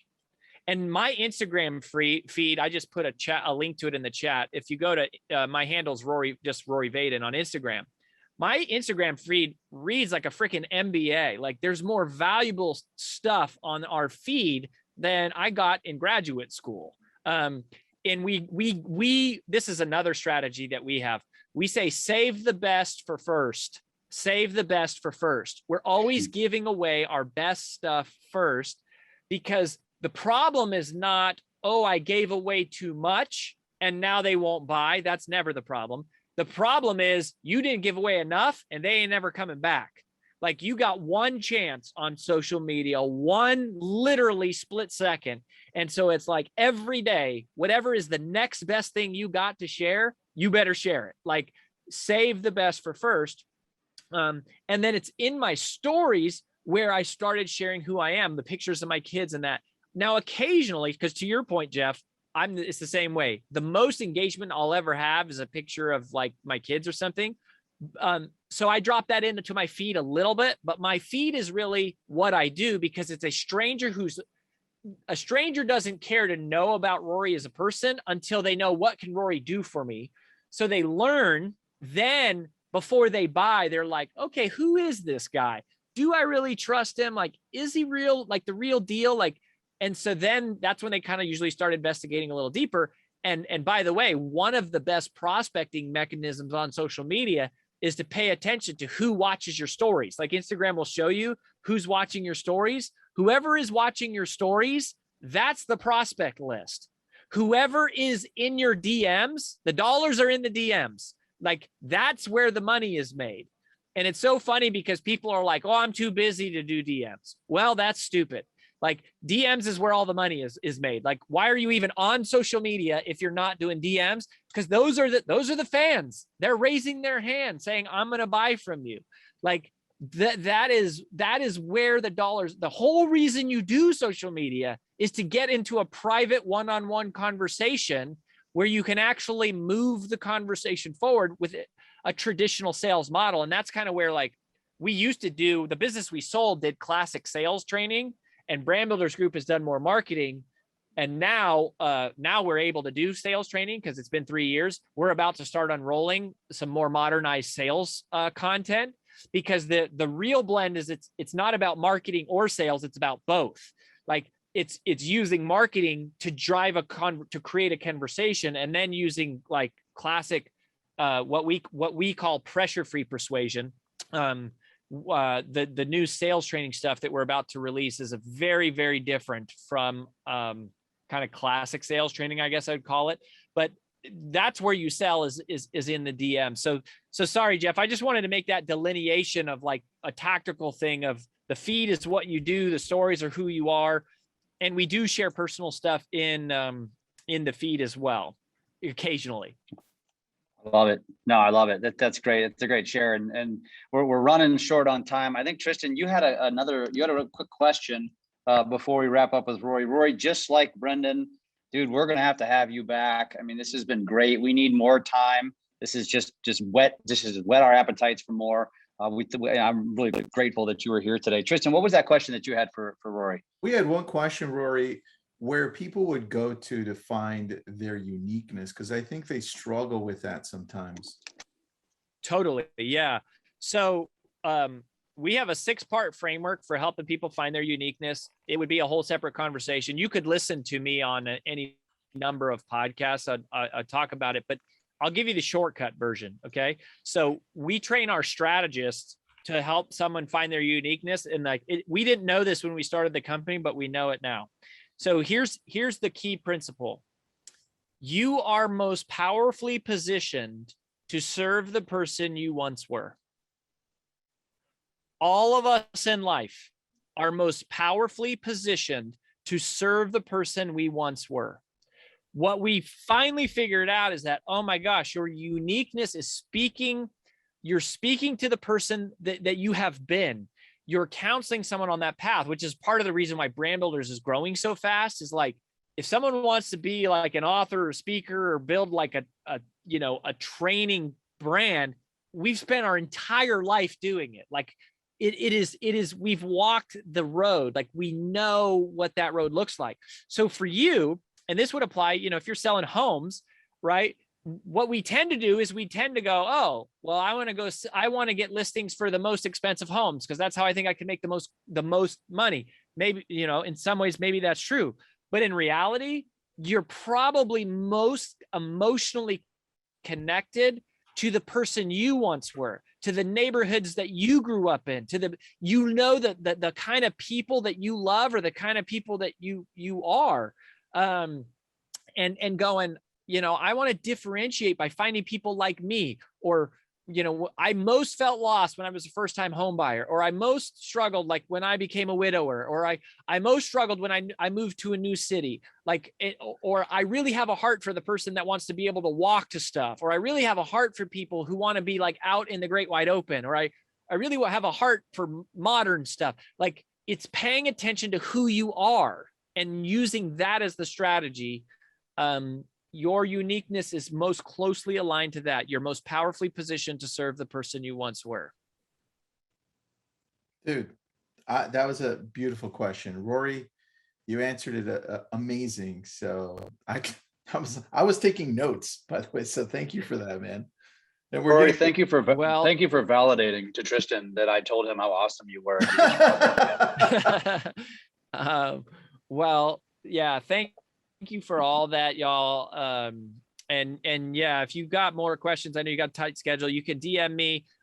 You can go to freecall.roryvaden.com if you want to talk to our team. Let's just stay connected, and thanks for what you do, guys. And thanks for having me. And I wish you all the best. Rory, thanks, I'm brother. getting you on a podcast, so I'm going to interview you and we can go deeper. So thanks for that, buddy. I know. I got my goal in life is to get on the Brilliant Thoughts. Like that is the thing on my vision board right now, man. We're going to figure it out. We're going to calendar it. Thanks, All Rory. right, see y'all. Buddy. Thanks, brother. You know, Tristan, that's a great, I didn't plan that. By the way, that segue with Rory and our good friends at BrandFace, but man, what a perfect segue. That was impeccable. I mean, that just validates what we were talking about, right? So yes. It's a beautiful thing, man. That brand is important, guys. You got to do it. It's so overlooked. It's so Love your overlooked. story, Rory. Mm-hmm. All right, London. Let's bring up London. Let me just ask him to start the video. This is like quick fire. We're just jamming here. This is awesome. This is a great yo. What's up, dude? There he is. Perfect. What's up? What's up? Thanks for being on. And for those of you who don't know, London rocks. Now you have to go find him on TikTok right now and Instagram.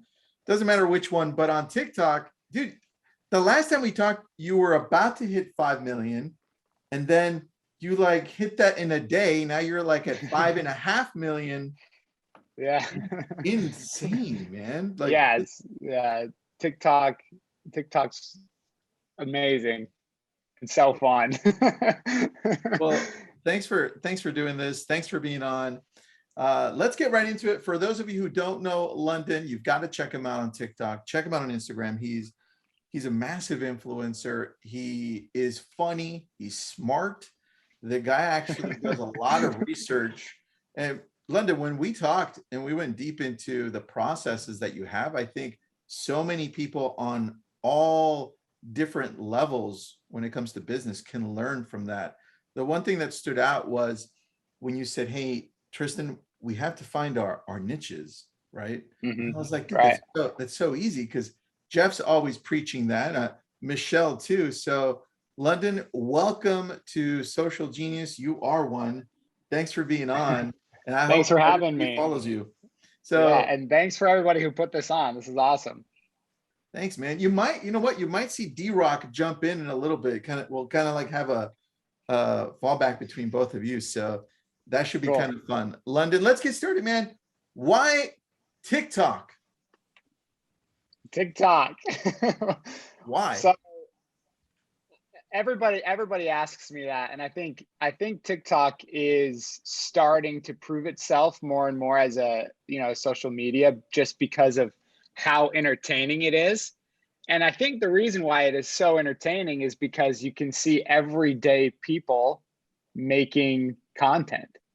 On Instagram, I think we talked about this on the podcast, but on Instagram, you either need, big bills or big butts. And if you don't have a lot of money or a good butt, it's kind of hard to grow on there. And I didn't have either. So dude, I don't have a big butt. Jeff, how's your butt, man?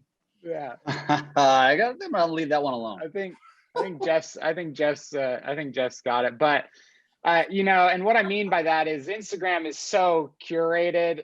Everybody has a nice camera now. You have to learn how to edit. You have to learn how to Photoshop your photos. You really have to learn how to make sure that each moment on Instagram is perfect. And that's exactly what TikTok doesn't like. I mean, I put a lot of editing and a lot of thought process into my content.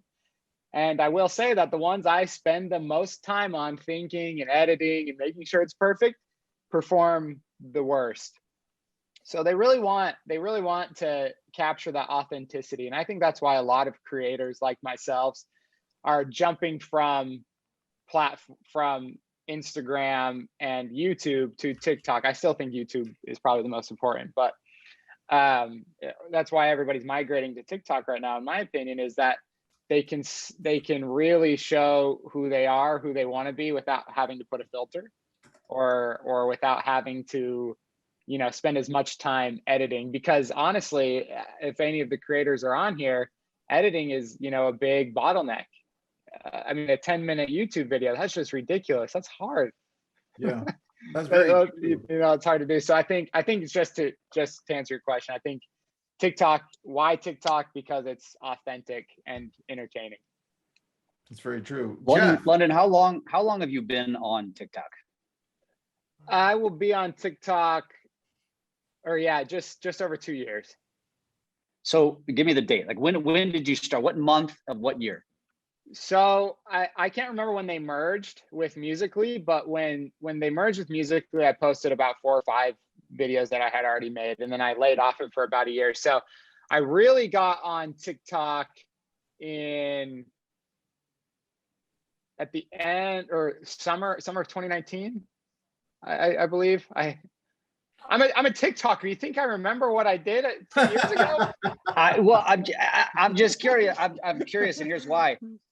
So my daughter, she was 13. No, she wasn't 13 at the time. It was the spring of 2019 when she introduced it to me. So she was a teenager, right? So obviously, and it took me about 6 months to really embrace it and be like, okay, this is legit. And I see where this is going. And then it was the fall of 19. I was like, Tristan, dude, we have got to jump in on this.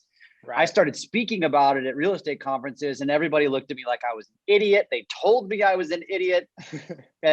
And here we are. And first of all, I've been on it. So I've been on it about as long as you. And you and I are very similar. I have 33,000 followers to your 5 million. What the hell am I not doing that I suck so bad? Come on, man. You're not doing anything wrong. I think it's your time will come. And that's what I tell everybody who's serious about the platform.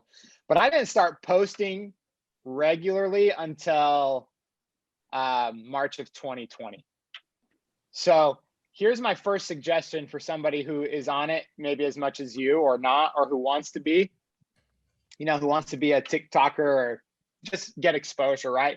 Because my whole thing was, I don't necessarily want to be a TikToker, but I wanted to go where the exposure was. And I saw that my friends across the street who aren't even content creators were getting millions of views. And I'm like, okay, I can do that. So I was going for exposure. And so the something I actually learned in sales, because I was in sales, unfortunately. Just kidding. I did door-to-door sales in 2017.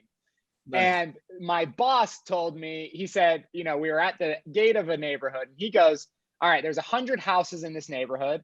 2 of them are going to buy. All right, so two of these houses are going to buy what you're selling. You just have to find which door it's going to be. And that kind of wrapped my head around this concept of virality and TikTok. So if we kind of make an analogy there with TikTok, it's like, here's 100 videos, London, that you created. We'll let 2, like TikTok's talking to you, we'll let 2 go viral. You just have to make 100 videos.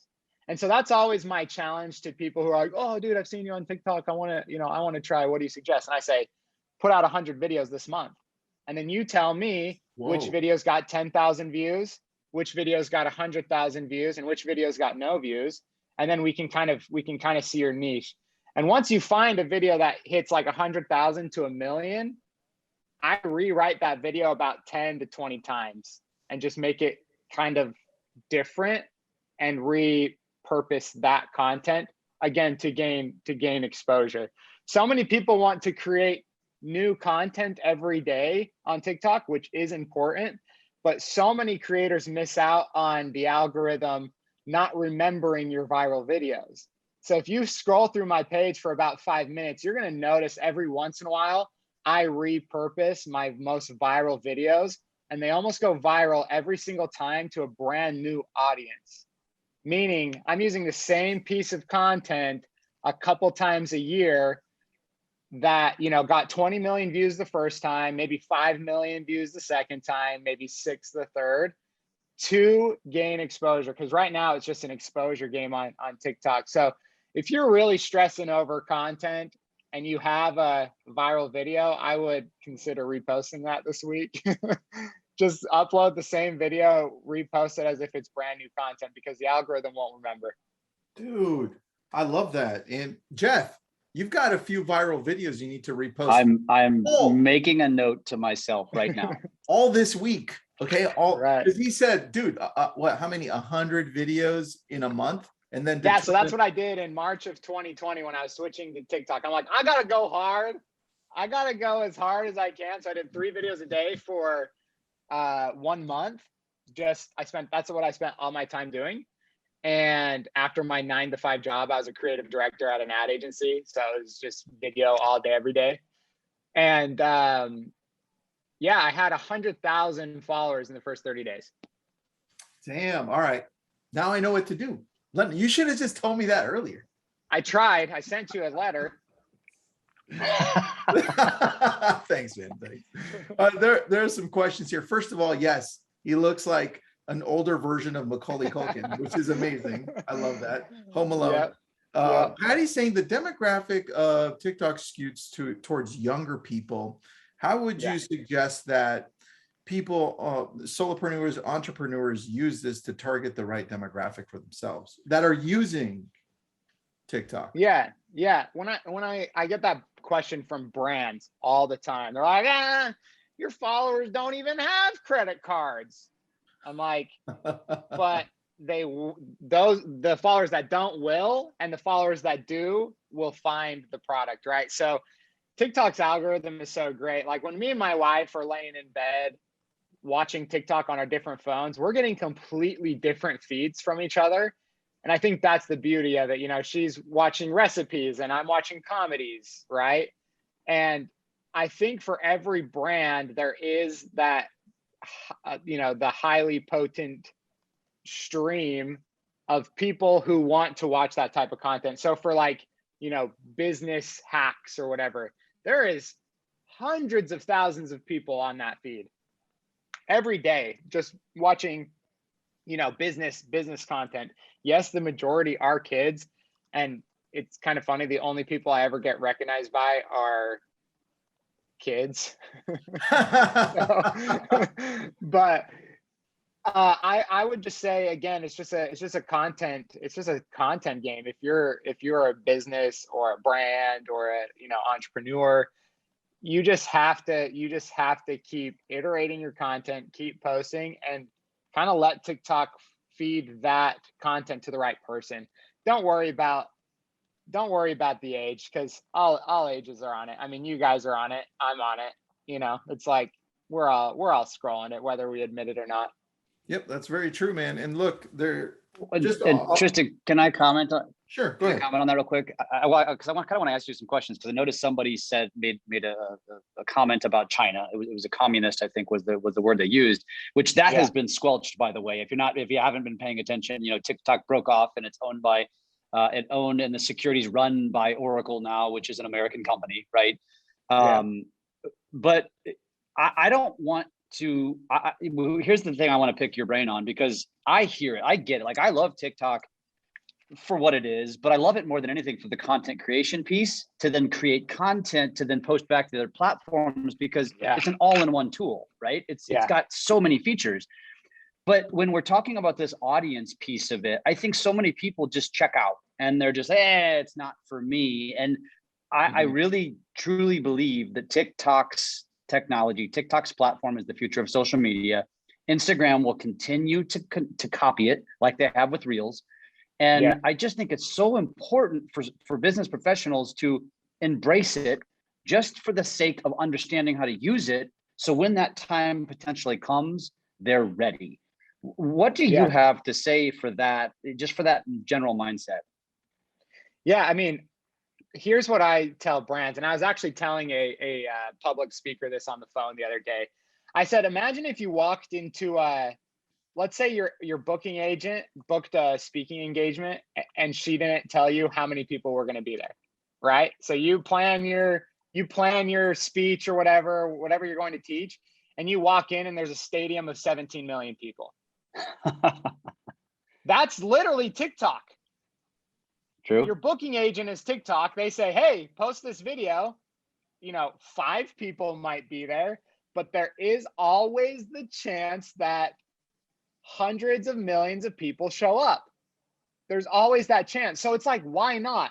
And then I asked the same question. I'm like, okay, so you're going to post your business content to Instagram. How many followers do you have? And they say, oh, I have 50,000. I was like, okay, so you can expect like 5,000 likes every post, right? And they go, yep.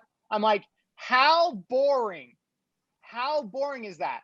On TikTok, you could have 50,000 followers, and yes, you could only get 1,000 likes, but you could also get 150,000 likes and 12,000 comments and 42,000 new followers from one video. So just that is what TikTok is banking on right now, is the what if factor. There's no what if on Instagram. For some people, it happens. It still happens every once in a while. But with every video I post to TikTok, I'm like, another day, another dollar. I don't know what's going to happen. On Instagram, I'm like, all right, well, I'll probably get 32 comments. That's my average, and about 4,000 likes. Great. I don't even check. And so that's kind of my advice to, these business people is like, if you could go talk to a room full of people and you have no idea how many people are in that room, would you still do it? If you believe in yourself and you believe in what you're teaching, you would still do it, no matter if there's 5 people listening or 50,000 people listening. And that's kind of the beauty of TikTok. I love that. I think the same principles apply too, though, Tristan. Like when we were talking about with Rory, we were talking about how, personal content, right? And on TikTok, you said it best, like find what your audience wants, essentially, is what you're saying. And I'm going to use myself as an example. I just test this stuff because for the things that we do, I'm not necessarily looking to go deep in a community or anything like that. But for example, the stuff that's gone viral for me is specific around the Lake of the Ozarks. It's boating, it's that sort of thing. It's cool. Fast boats, it's big boats. And I always have struggled, like, okay, well, how am I going to turn this into business? And the answer is really actually simple. It's like, if I'm a real estate agent or a sales professional in the Lake of the Ozarks area, you can duplicate what I'm doing. You live there. You can go out and create so much content that's going to go crazy viral. Then you sprinkle in your business content in between there. Maybe it's not going to get a fraction of the engagement, but it's going to get seen. It's going to be a digital billboard. People are going to remember what you do. They're going to like you already because they follow your viral content. And voila, all of a sudden, when they need to go buy or sell a home, who are they going to think of first? The person that pops up on their TikTok every damn day. Right? Yeah. It's the same concept, and it just applies to TikTok, just slightly different. That's just my take. I don't know what you think.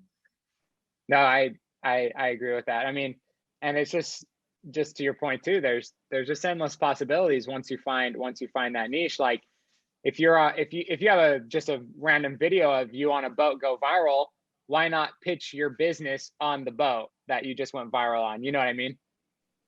Dude, Jeff, he just gave you a piece to go viral on. He doesn't have to send you a letter.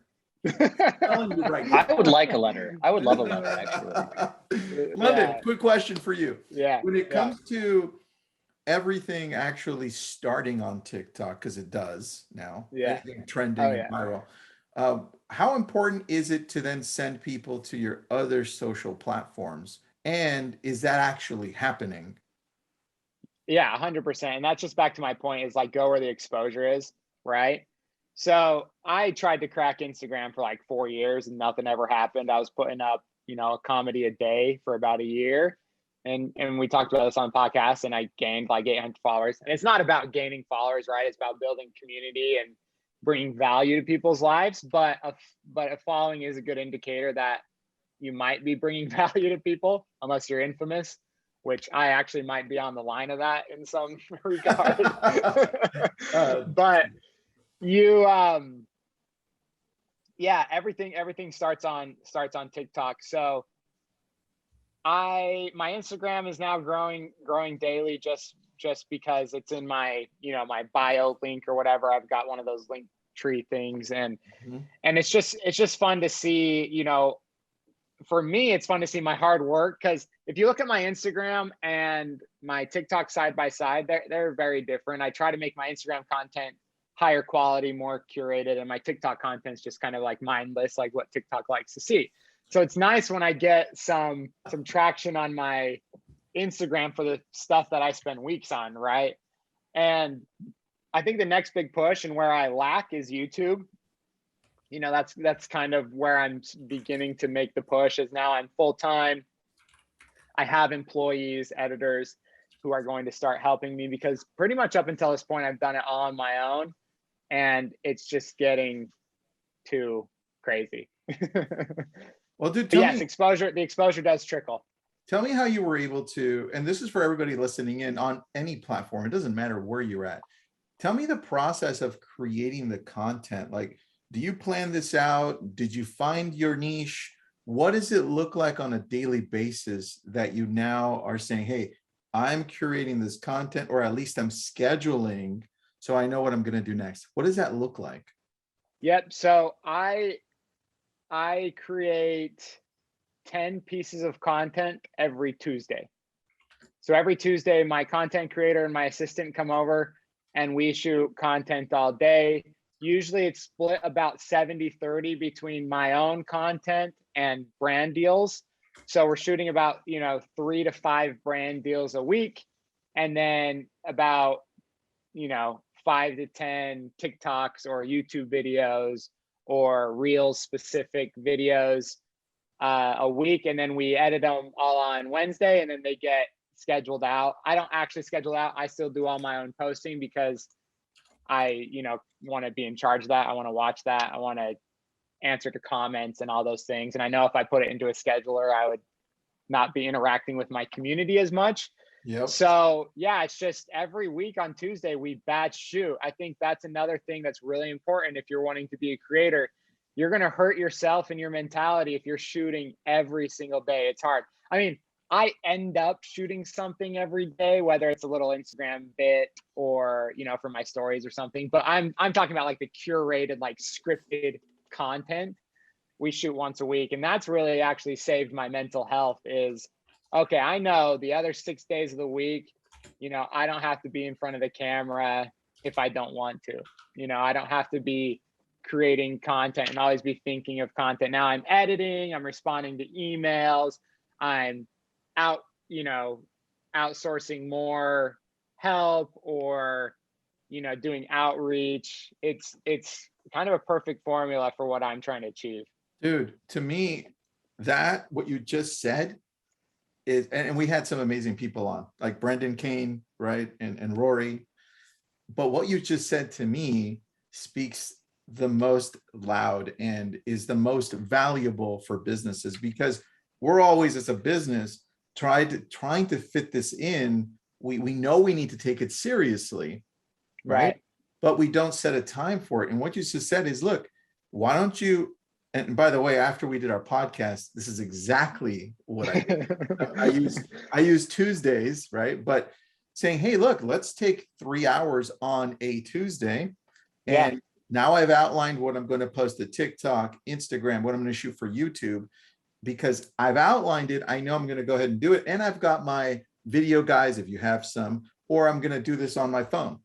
But now you're treating it like a business. Dude, this is the most valuable piece of the whole event for me, right there.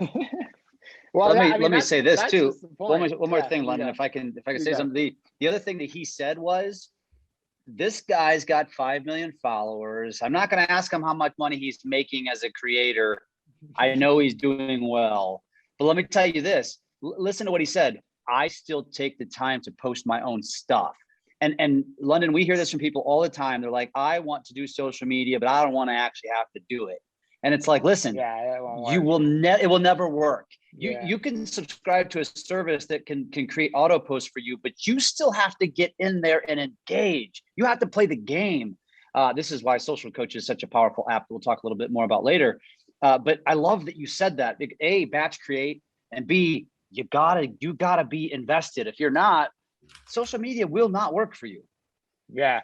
Well, and I just want to share this one story. I was going to post it on my LinkedIn, but it's a little bit too early to post. But so when I was understanding content creators and YouTubers and Viners in 2015, when I was trying to like figure out how I was going to do that, and this was way back in 2015, I heard from like BuzzFeed or something that Logan Paul billed $150,000 to Dunkin' Donuts for one video. And that single headliner has stuck with me for 5-6 years now. And I mean, that headliner literally became a mantra in my life. $100,000 one video, $100,000 one video. Now remember, it's not about the money, but I'm like, if I can make one video and gain a good salary from one video, I don't think there's anything else any other career I'd rather do. And to pat myself on the back, I just got a deal with Dunkin' Donuts yesterday. So I'm like, wait. Are they going to give you a special drink? No drink. It's for an upcoming like Halloween themed thing. But dude. I was just like, it gave me chills, because for 6 years I've been saying in my head, well, one video, 100K. They're not paying me 100K, but one video, 100K, one video, 100K, one video, 100K. Just build value, gain a following, and brands will find you. And it's just so perfect. It's just so telling to me that the brand that's been stuck in my back of my head. It's not like I want to work with Dunkin' Donuts, like Dunkin' Donuts. It's just funny that that's the brand that set me on this journey, because I saw that headline. I'm like, how is it possible that these creators are making so much money? Dude, first, congratulations. Thank you.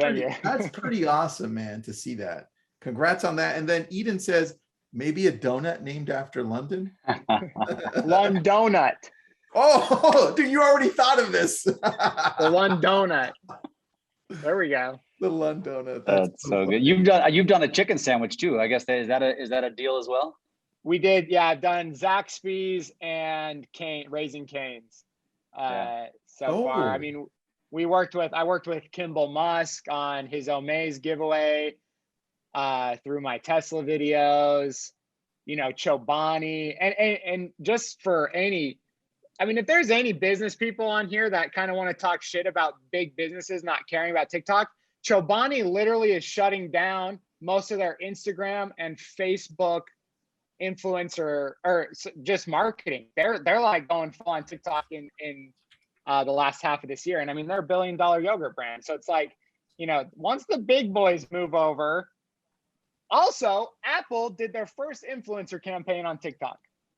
Awesome. Dude, I love that. And then McKinley says Kane's is life. Just so Kane's is life. Yeah, Kane's is life. Kane's is life. All right, question for you, man, because people are wondering, well, how do I find my niche? Right? Maybe they don't want to do the 100 videos in 30 days because not everybody's at that level. What would you suggest? Because you found your niches, right? How did you find them, and how would you suggest people go about finding theirs? Yeah. So two things. I think we all know what kind of content we want to make, right? We are like in the back of our head, we're like, well, I really do like muffins. I really like muffins and I want to be the muffin man, But then you think, well, nobody's going to like my muffin videos, right? You should still do the muffin videos. You should do what the back of your head is telling you and what you've always wanted to do. So for me, I became obsessed with Tesla, ever since they launched and stuff, and I was watching Tesla.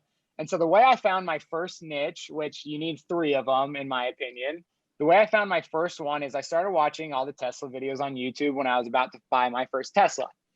And what I noticed is that their view count was extremely high, hundreds of millions of views a week, but the personalities behind these views was boring as hell. It was nerdy. It was monotone. It was not fun to watch. And so I thought maybe I could up the ante a little bit, be funnier, be louder, and do Tesla content. So that, that's where I first went viral. And then, my whole life, it's been a joke that I look like Kevin McAllister from Home Alone. So I'm like, maybe I'll do a joke. And I mean, so that one was a complete accident, but I found that niche through the 100 video challenge because, once you hit 20 videos, you kind of say, oh shit, well, I need more ideas. So you really push yourself to find your other niche. But I would just say start with whatever your first idea was. If you're going to do something funny, if you're going to do something inspirational, if you're going to, I don't know, do community, dance, like whatever it is, do what you always thought you'd do first, and then do a lot of it, and you will find your 3 niches. So mine are like Tesla, Kevin McAllister video, and this is for TikTok specifically, and comedies, because comedies is what I ultimately just want to do. I just want to do funny videos that have nothing to do with anything. They're just relatable and comical. But those ones are really hard to get to go viral. So again, it just goes back to quantity of content. If you put out a lot of content, you'll find your niche because people will watch the videos that are meant to be watched. I love it. He calls them niches, Tristan. We call them pillars of content, but it's all the same principles. All the same. So good, man. London, you ever heard of Gary V and this guy named D-Rock? You ever heard of these guys? Yes. Guess who's coming up next? D-Rock has joined us. D-Rock has joined us. We're going to segue over. London, thank you so much for being on your... London, you guys need to hook up. D-Rock, you need to hook up with London. He's yes. I mean, he's a very attractive guy. I might have to. I don't know if my girlfriend will be pumped about that, but why not? Tristan needs the younger lingo update. There you go. There you go. London, thanks for being on. Hey, thanks guys so much. Yep. London, great job, man. Thanks, D-Rock. Thanks, brother. Good luck. They're super mean. Actually, Jeff. I know this group. I know they are. They tend to be pretty brutal.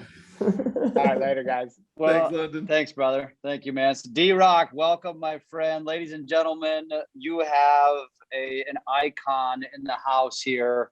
If you guys, and it still blows me away, D-Rock, but every once in a while I'll get somebody who will say, hey, you ever heard of Gary V? And they're like, no, Gary Vaynerchuk. Like, no, never heard of him. I'm like, my God, which also tells me how much opportunity still exists, which Gary probably would love to hear. But folks, Gary V to me is the godfather of social media. And if you ever watch Gary's stuff from the beginning, he always talked about D-Rock, D-Rock, D-Rock, D-Rock, always D-Rock. And this guy right here is the mastermind behind the master. The co-creator of Ask Gary V, the guy that was holding the video camera, the guy who has helped create the strategies that exist today to where you see Gary V everywhere, D-Rock. And now Tristan and I get the pleasure of actually doing some one-on-one stuff with you. We become friends. We're honored to have you here, man. We know you're going to share some awesome stuff because you've helped create the Godfather. So, my friend, welcome to Social Genius. I mean, that's too big of an intro. I'm usually a cameraman, and now I've learned a few things along the way. But Gary because of him, and I'm here to help show that to the world. But I also want to give out a shout out to Eileen. I love that lady. She's in Hawaii, so Eileen's on here at some point. I wanted to say hi. I love it. How are you guys? Dude, we're just chilling and we're excited to just dive in because the world that we're in and the world that we're heading to is all video.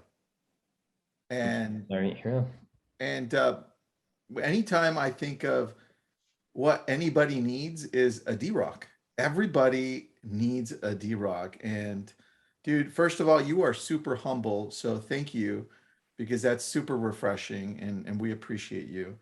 But tell us, when it comes to social media, YouTube, Instagram, TikTok, it doesn't matter where you're at, what should people be focused on when it comes to video? Just video. What part or aspect of it should we be focused on? Yeah, it's funny, I've had this conversation a lot, and I think the one thing that I always ask people is, you want to be Steve Jobs where you have a brand, or do you want to be Apple or do you want to be Nike where the CEO is not the forefront of it? I feel like a lot of people don't want to be the forefront of their business, and they don't have to be. Nike is a very big brand, and you don't know anything about the CEO, right? Until like the book Shoe Dog comes out with Phil Knight. He was a guy behind the scenes, and that's what it was. But he was still able to build a big brand because he told a story. And the same thing with Steve Jobs. He told stories, but he was more the forefront of it. So what I always say to people is, first establish, do you want to build a brand or do you want to build a personal brand? And you can do both. Gary did a very good job of building a personal brand first, and then haloed that out into all of his other companies. So I feel like there's a lot of, I always say, like, identify what you want to do first, and then from there, just tell good stories, right? Like, another example I give often is people will watch a 5-hour Star Wars if it came out right now, but you also would not watch the first 3 seconds of a TikTok that you're scrolling by on the feed because it just didn't catch your attention, right?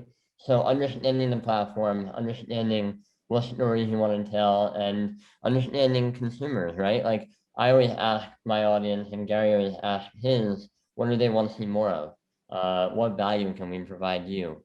And so if your stories are providing information, entertainment, like a utility like that, then like you're off to a good start, because people normally tune into that, if that makes sense. That totally makes sense. I know, let me see if Jeff's still on, because I know he had a question for you. Jeff, you on here, buddy? Yeah, I'm here. I'm just checking the chats, which means I turn off my video. Got it. Yeah, well, yes. Well, I mean, dude, obviously I know a lot of the answers to the questions we're going to ask, because I have the pleasure of asking you these questions directly to you. And so I think, and by the way, and on that, like, what have you learned? Like, I would turn the camera over to you. Like, what's been the thing that like stood out the most to you, off of like these calls and these lessons that you and I have had? Well, I will. First of all, I don't want to steal the show here, because I have only 5 people here know me. We've already established this, of the 500 people. But the truth is, I would say it's strategy for me. It's like we were just talking about with London. It's understanding how not to get overwhelmed, and how to really make sure you focus on where it is you're at along your social media journey and your branding journey, and figuring out, okay, now, and this is what D-Rock has done for me. It's like, okay, you've done this really well. You clearly own it. You really need to go deep on this now. You really need to hire this person. And that's it. It's been invaluable. It's been absolutely invaluable, but it's also just the tips along the way. And that's where I wanted to go with the question back at you. I'm going to flip it back at you, which is, when somebody is just getting started, because you were with Gary V in the very beginning.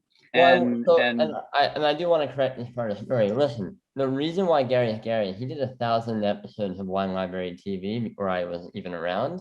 And I was with a handy cam. He just threw it up on YouTube. 1,000 episodes, right? I challenge everybody here. And that was before he became Gary V. He was the wine guy. And so I challenge everybody here, if you want something big like what Gary has, or any big brands, you got to put in the work. That's 1,000 episodes. Let's think about that. Start a podcast now, and in 1,000 episodes later, aka 1 episode a year for 3 years straight, then come back and talk to me about, hey, I put in a lot of work and time and energy, nothing is happening, right? 1,000 episodes before I even got to him. And then he had like 3 years on VaynerMedia, and then I came into the picture, and we started another version of him. And so I just want to make sure that that's clear of like, I haven't been with him since the beginning. He's been putting out content. We've just gotten to a place where we refine it and know how to distribute it better, if that makes sense. Totally. And my apologies for not explaining it correctly, because when I say the beginning, I say the beginning of like that brand, right? But D-Rock's right. Gary actually, and the funny thing is the times have evolved as such that Gary, 1,000 episodes. Think about that. I do a podcast a week, and I've been doing it for the last 2 or 3 years. And all told, I'm only at about 200, not even. Only 52. If you do one a week, which is overwhelming for most people, that's only 52. How many years, do the math, am I going to have to get to 1,000? I may never even get there because Tristan will probably fire me before then. But I love what you said. Yeah. Well, listen, I mean, this is what, like, me and Gary talk in very blunt terms because life is very simple. And a lot of times people overcomplicate it. Like, yes, if you want to build a big audience, you got to provide value. Yes, if you want it to grow, you got to spend years doing it, right? I built up my Twitter and my Instagram for 5 years of almost posting every day.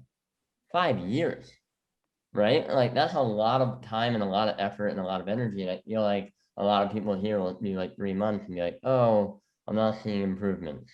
And it's hard when you're a small brand or a small, like, just on your own. It's very hard to stay self-motivated. The one thing I'll say is, like, why Gary and I put out so much content is to encourage people to do more. And then B, like, everything that I do on my brand is mostly made on my phone. And I do that on purpose because I want people, everyone's like, oh, but Gary, you have D-Rock. But it's like, also, I'm doing it all on Twitter, all on Instagram. I'm literally just using the most powerful device that we've ever had in content creation on, like, very easily on my phone. I really encourage people that are on here not to overthink the content, right? If you want to do a podcast, use Anchor. It's a free app. You just make a podcast and there you go. If you want to make videos, there's Clips, which is an editing thing on your phone. If you want to caption videos, you even have that stuff now too. There's photo editors, there's motion video editors, all on your phone, right? And so for me, then one thing I want to say is, like, you don't need to overthink it. Like, make something and put it out there. Well, I think you just answered a question that several people have asked. I saw some people ask with London was, what is the magic equation? And I know there isn't one, but in your opinion, if somebody says, how often should I be posting? There is a magic to it. And I think it's providing value to your audience, right? Like, your audience is the value. And too many people have audacity, right? They think, oh, I only have 9,000 people following me. That's nobody. If you were to stand in front of a room right now and there are 9,000 people in front of you, you would be blown away. And I think that's where people need to tone it back a little bit and, like, oh, wow, let me go build a deeper relationship with these 9,000 people because they actually matter, AKA because I want to keep growing my base. And if you're not giving the audience the value that you have, then you don't deserve an audience, in my opinion. I never put that into perspective in the way you just said it. That's pretty powerful. I forgot how many people fit in Madison Square Garden. I'm looking right now. Probably like 30,000. Right. And so, no, so 20,787 people. Listen, I have 150,000. That's like, I don't know. 5x. 5x. Yeah, 5 to 6x, whatever, or 7x what Madison Square Garden is. And, like, for me, every day I'm always like, what value can I provide you? What can I answer for you? How can I help you? Because of the enormous humility I have of, like, that's an insane amount of people. That's true, man. So Tristan, let's. And by the way, like, to build my base, I was responding to every single person I possibly could in every spare moment, And so, like, that's how I think about it. And I'm humble and grateful for that. Jeff. Well, D-Rock, so you didn't answer the question, first of all, but I have two for you. The first was, what's the cadence? What's the tempo? How often should they be posting? The second now, that's an easy question. The second now is, okay, D-Rock says, I need to be bringing value. All right, and I'm going to go ahead and just use real estate as the example. But listen, if you're not in real estate, you can think about how you can, or put it in the chat. If you're in a different industry, tell us what industry you're in.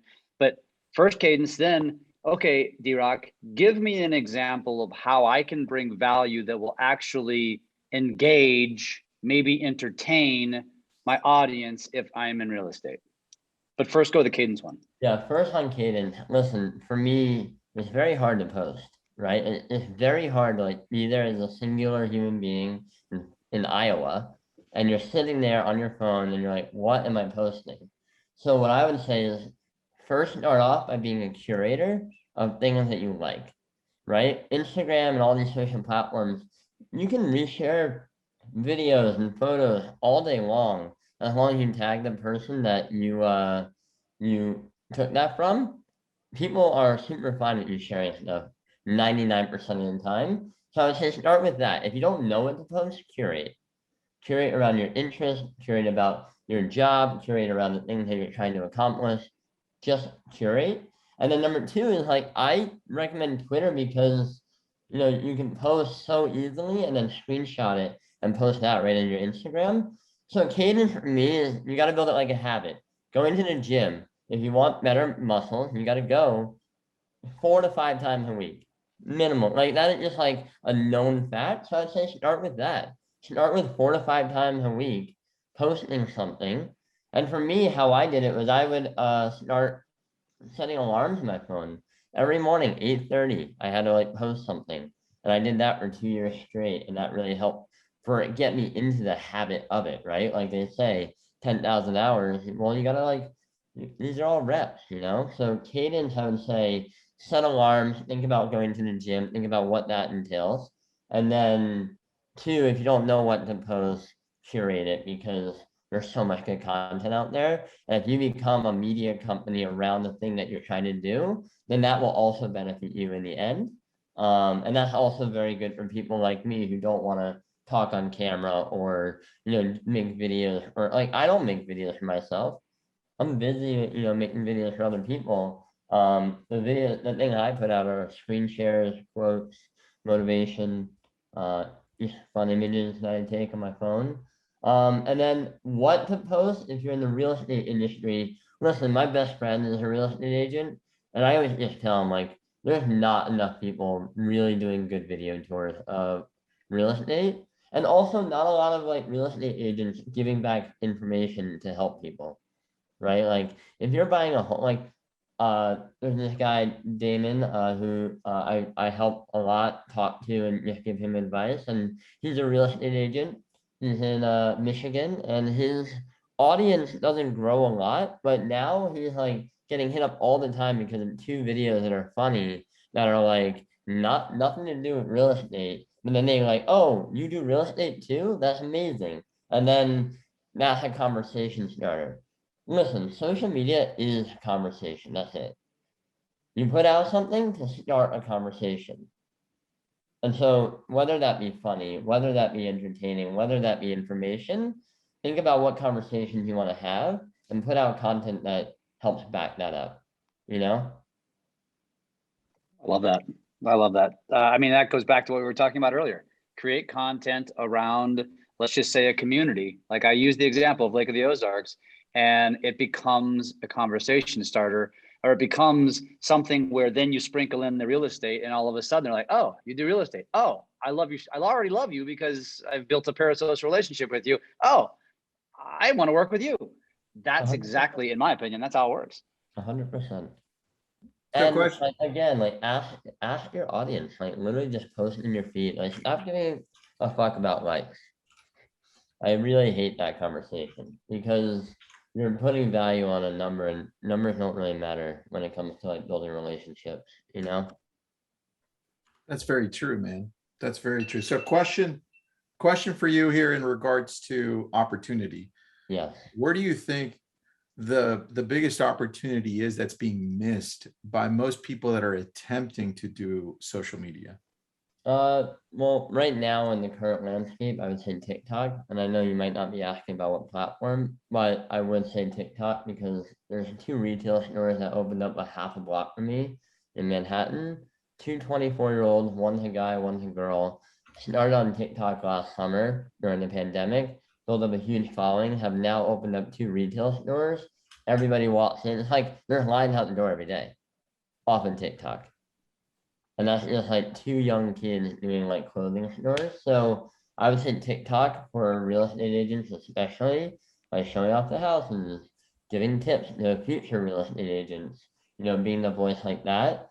But other opportunities, just posting, honestly, like, and engaging with other people. A lot of people like want it to all come to them, and then they don't go out in the community and engage and interact and share and give other people love. So the thing that I've always done is I try to put other people on all the time, right?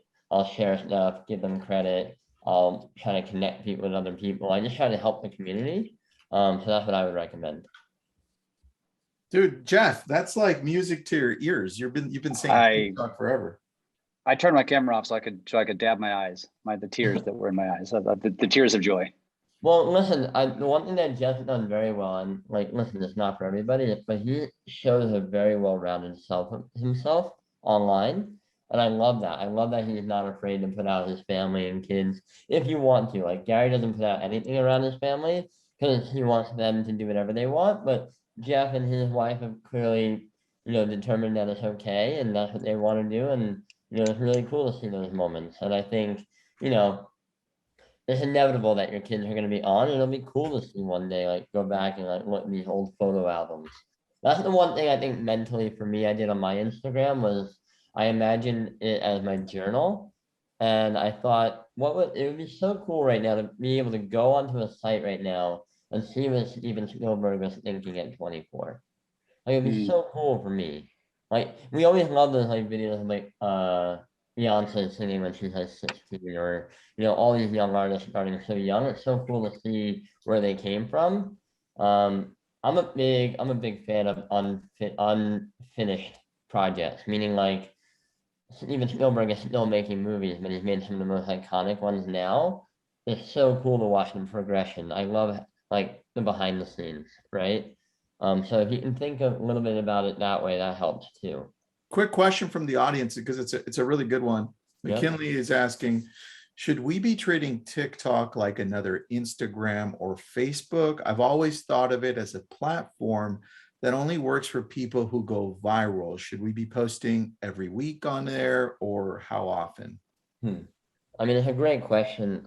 Listen, I'm so brainwashed or desensitized or whatever. I think everything all the time, as much as you can. Listen, I started working for Gary in 2014.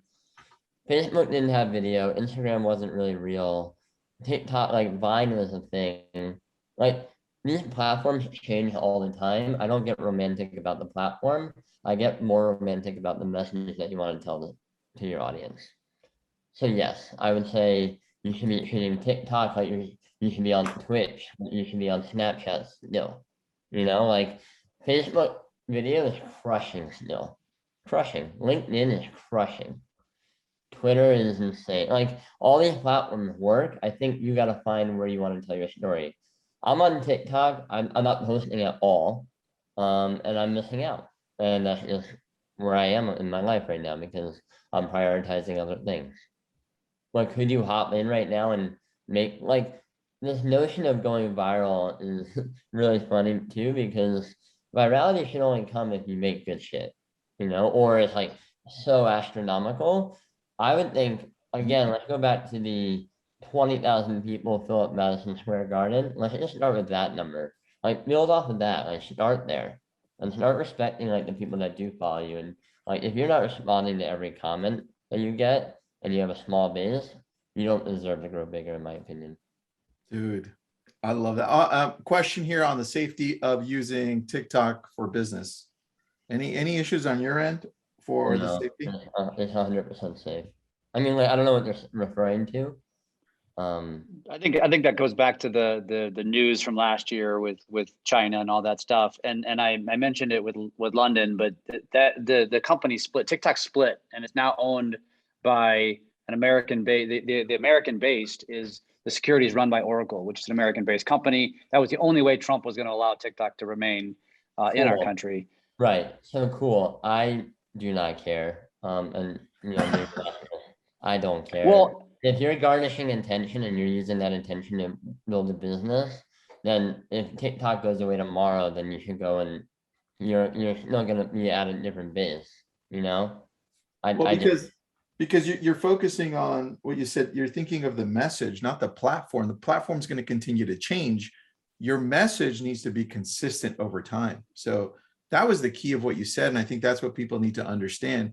Instagram is photos only. Let's think of now there's shopping like there's so many things that have been their entire like TikTok. Charlie D'Amelio and the D'Amelio family have a whole different life because of TikTok. Like I don't know.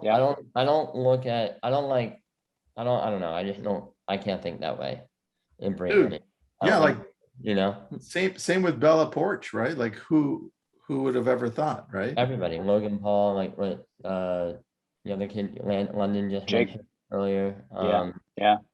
Listen, like the truth is though is that think about what London said. All of these massive companies are shifting their entire marketing. These are billion-dollar companies shifting their entire marketing strategy to TikTok. If it's not safe, come on, they've got legal teams looking into this stuff. That shouldn't be a concern. That's an excuse, not a concern. That's in my opinion. That's exactly correct, and you can tweet that. I'm gonna write that down. Jeff, he just told you to tweet something. Go freaking. Dude, I will. Because then my next question to D-Rock is, that's cool that Jeff's doing good stuff, but D-Rock, where does he suck, man? That's what I want to know, because that's where he can improve. He's definitely not tweeting enough. There you go. He's definitely not on enough other people's podcasts, in my opinion. Ooh, and a lot of times that takes just asking, and I think that's where all of us get caught up. We all say no for the other person, and so I feel like a lot of people got to just ask, and a lot of good things will happen. Dude, I've got one good question I want to wrap up with, D-Rock, and we really appreciate your time. And I'm at least sad about ending with you, because I know I'm going to get to talk to you again. The other previous ones I didn't know if I would, so I'm lucky enough, and unless you lose my number. No, I definitely won't lose your number. I got you. I actually hate texting though, by the way. As a random fun fact, I actually think text messaging is gonna die, and I think more like Instagram DM or TikTok DMs, where you have more context on the contacts, will matter. Like right now, if you look at your phone, there's 10 contacts that don't have profile images next to them immediately in your messages, and you might not respond to them right away. And that, I think there's an emotional connection with a DM, because I know exactly what you're up to. I know what you've been talking about, what you've been saying, and immediately there's an emotional remembrance because I saw your face. I really think that text messaging, if it doesn't step up, I know they're trying to do these contact card things, but I think they're definitely going to change and evolve over time. I love it. Last question, and there's a reason for this question. We have talked a lot about a lot of platforms, and the one platform that tends to just, fall on the wayside, and I already know how you feel about this platform, and it's a sleeping giant, is LinkedIn. What is your opinion on LinkedIn? And then that's the perfect segue for our next guest. So you tell me what you think, and then we're going to bring Judi in. Yeah, I mean, listen, LinkedIn is every other platform. Put out something, tell a story. I truly have seen some remarkable business things done on LinkedIn, but also I've watched some really cool personal stories of a homeless man, getting $10 and then buying other people food. There's just so many. Listen, I think back to my other point of what conversation you want to have, put that stuff out, and that's the stuff that you're going to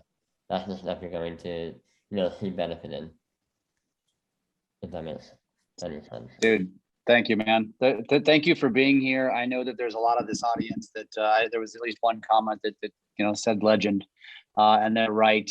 You are just getting started.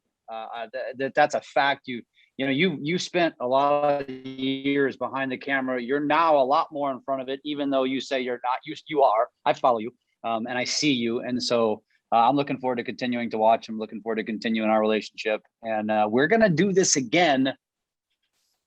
So we'll be in touch, my brother. Thank you so much for being here.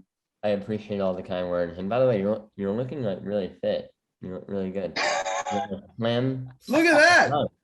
Rocking it. Now he's gonna go work out more, D-Rock. Now he's gonna. It's the vertical. It's the vertical. It's the vertical. That's all it is. Let's go. Thanks, All right, D-Rock. love you guys. Bye, Tristan. Thanks Bye. for being on, buddy. Bye, everyone. Bye, Eileen. Thanks, man. Well, this D-Rock, go follow him. Go, if you don't follow Gary V, I highly recommend you do that. If you don't know who he is, please crawl out from underneath the rock that you live under. And because you're here today, and if you're here today, you're somewhat interested in social media, and you need to know the people that have basically laid the foundation for what we have become. And Gary Vaynerchuk and D-Rock are two of the people that they're massively behind that. And so before I bring Judi on real quick, I want to mention a couple of things, because Tristan, we've done a horrible job of announcements today. So I gotta mention a couple of things. First of all, Michelle Berman was on Instagram Power Method, and we're gonna bring these guys back after Judi, because we're gonna have a few minutes. Michelle's still on. I know she's been commenting. So is Tonya and Michael. First of all, she's got an event coming up in the fall, and it may already be filled up. So if you missed that, Michelle, put that link back in the comments so that people can go register or connect with you, because I know you're already connecting with people. Go check that out, because I know a lot of you are going to be very excited when you leave this today to say, I got to do something. And if it's Instagram, it's got to be Michelle. After we talked to Rory, he really dialed in, and folks, that was by accident. We had no intent for that, about how you need a personal brand. And we have the experts that do that. I highly recommend, and Tonya, Michael, please put in the chat again, the link where they can go get a brand assessment. Go do that. I did it, and it ended up creating a great conversation with Tonya. So guys, keep putting that in there. Maybe put it in every 20 comments or so people can grab it. Go get that brand assessment, because I'm telling you, I'll bet money 99.9% of our audience does not have the perfectly designed brand. They don't. Tristan's going to do it. I'm really curious to see how they pick him apart. Or he's probably going to be perfect because he's Tristan. No, I'm not. And then I'm gonna barf. I'm just kidding, buddy. I love you.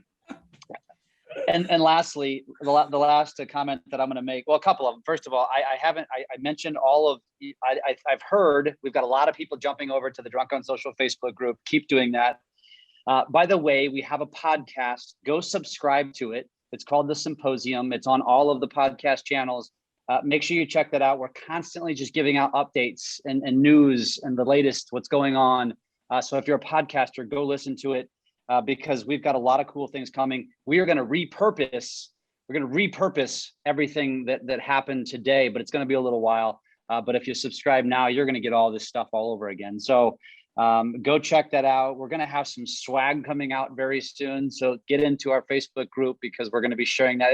We got some fun, cool stuff that we're going to be sharing, some really fun t-shirts and hats and stuff. So make sure you go check that out. And, the one thing I will ask of the audience today is this. If you like what Tristan and I do, the one thing that really helps us is going and giving us a testimonial. And so please do that. We're going to have, if you registered today, we'll probably send out an email about exchanging testimonials for a free seat and a coaching call upcoming. So keep an eye out for that. And thank you guys for being on today, because we're going to finish off. Well, we've actually got two things to finish off with, but first we're going to go deep on a platform that we all sleep on. And I met this gal, Judi Fox Rocks, LinkedIn. I met her on Clubhouse. Didn't even mention Tristan. We couldn't go an entire conference without mentioning Clubhouse. I met her on Clubhouse. She blew my freaking mind. I had to interview her on the LCA podcast. And we've stayed in touch ever since, because what she's doing on LinkedIn, and she's like Michelle Berman is to Instagram, to LinkedIn. And she's got a coaching platform, and she teaches people how to maximize the platform. So if LinkedIn is the platform for you, this is your gal. And if you're looking to broaden your horizons and add another platform, pay attention. This is a sleeper. Judi, welcome. Thank you for being patient. Excited to be here. I feel like I need to throw on my hat now because you both have hats on. So It's what we do. It's what we do. It's and the I hat do gang. LinkedIn like a fox. So Branding. bring energy. That's branding. We've got good energy, everybody. And I'm going to surprise you all about LinkedIn. If you've not thought about it or you're not sure where to start, I'm going to unlock it for you. So I heard so many good things already. I've got notes, me and my Post-it notes, but everything that everyone was sharing, I got a chance to listen to the full conversation with Rory, London, and D-Rock, and so much of the advice is transferable across all social media. So let's just start there, because if you've already been taking notes, don't hit the brakes when you come to LinkedIn and go, it's a totally different platform. Delete the word professional. I hate that. Replace it with leadership. It's just show up as the best leader that you can. If you're hilarious on TikTok, you don't need to be a totally different person, because we will find your TikTok. If we're going to find you online, just because you put it over here doesn't mean you shouldn't put it on LinkedIn. Find a way to repurpose it. So I'm going to encourage you to repurpose your content. Okay. Where do you want me to start? Tristan, Jeff? I kind of just started. So. Well, let's dive right into it, because agents and business owners aren't really using LinkedIn as much as we should. And I think it's because we don't know where to start. Like, what do we post on there? How often? And how is it different than everything else that we're familiar with, like Facebook or Instagram? I like to think of the tone on LinkedIn is a with us energy and a we energy. It's not you need to do this and you need to do that. It's the equivalent of, if I could sit next to you at a table at a meeting room or get a cup of coffee with you and have 5 minutes, what would we talk about and how would we talk together? Because this feeling of, I could be your equal. We're on a potentially equal playing field. You're no smarter than me. There's just things we both know that I would want to know from your brain and your life and your experience, and you would want to know from mine.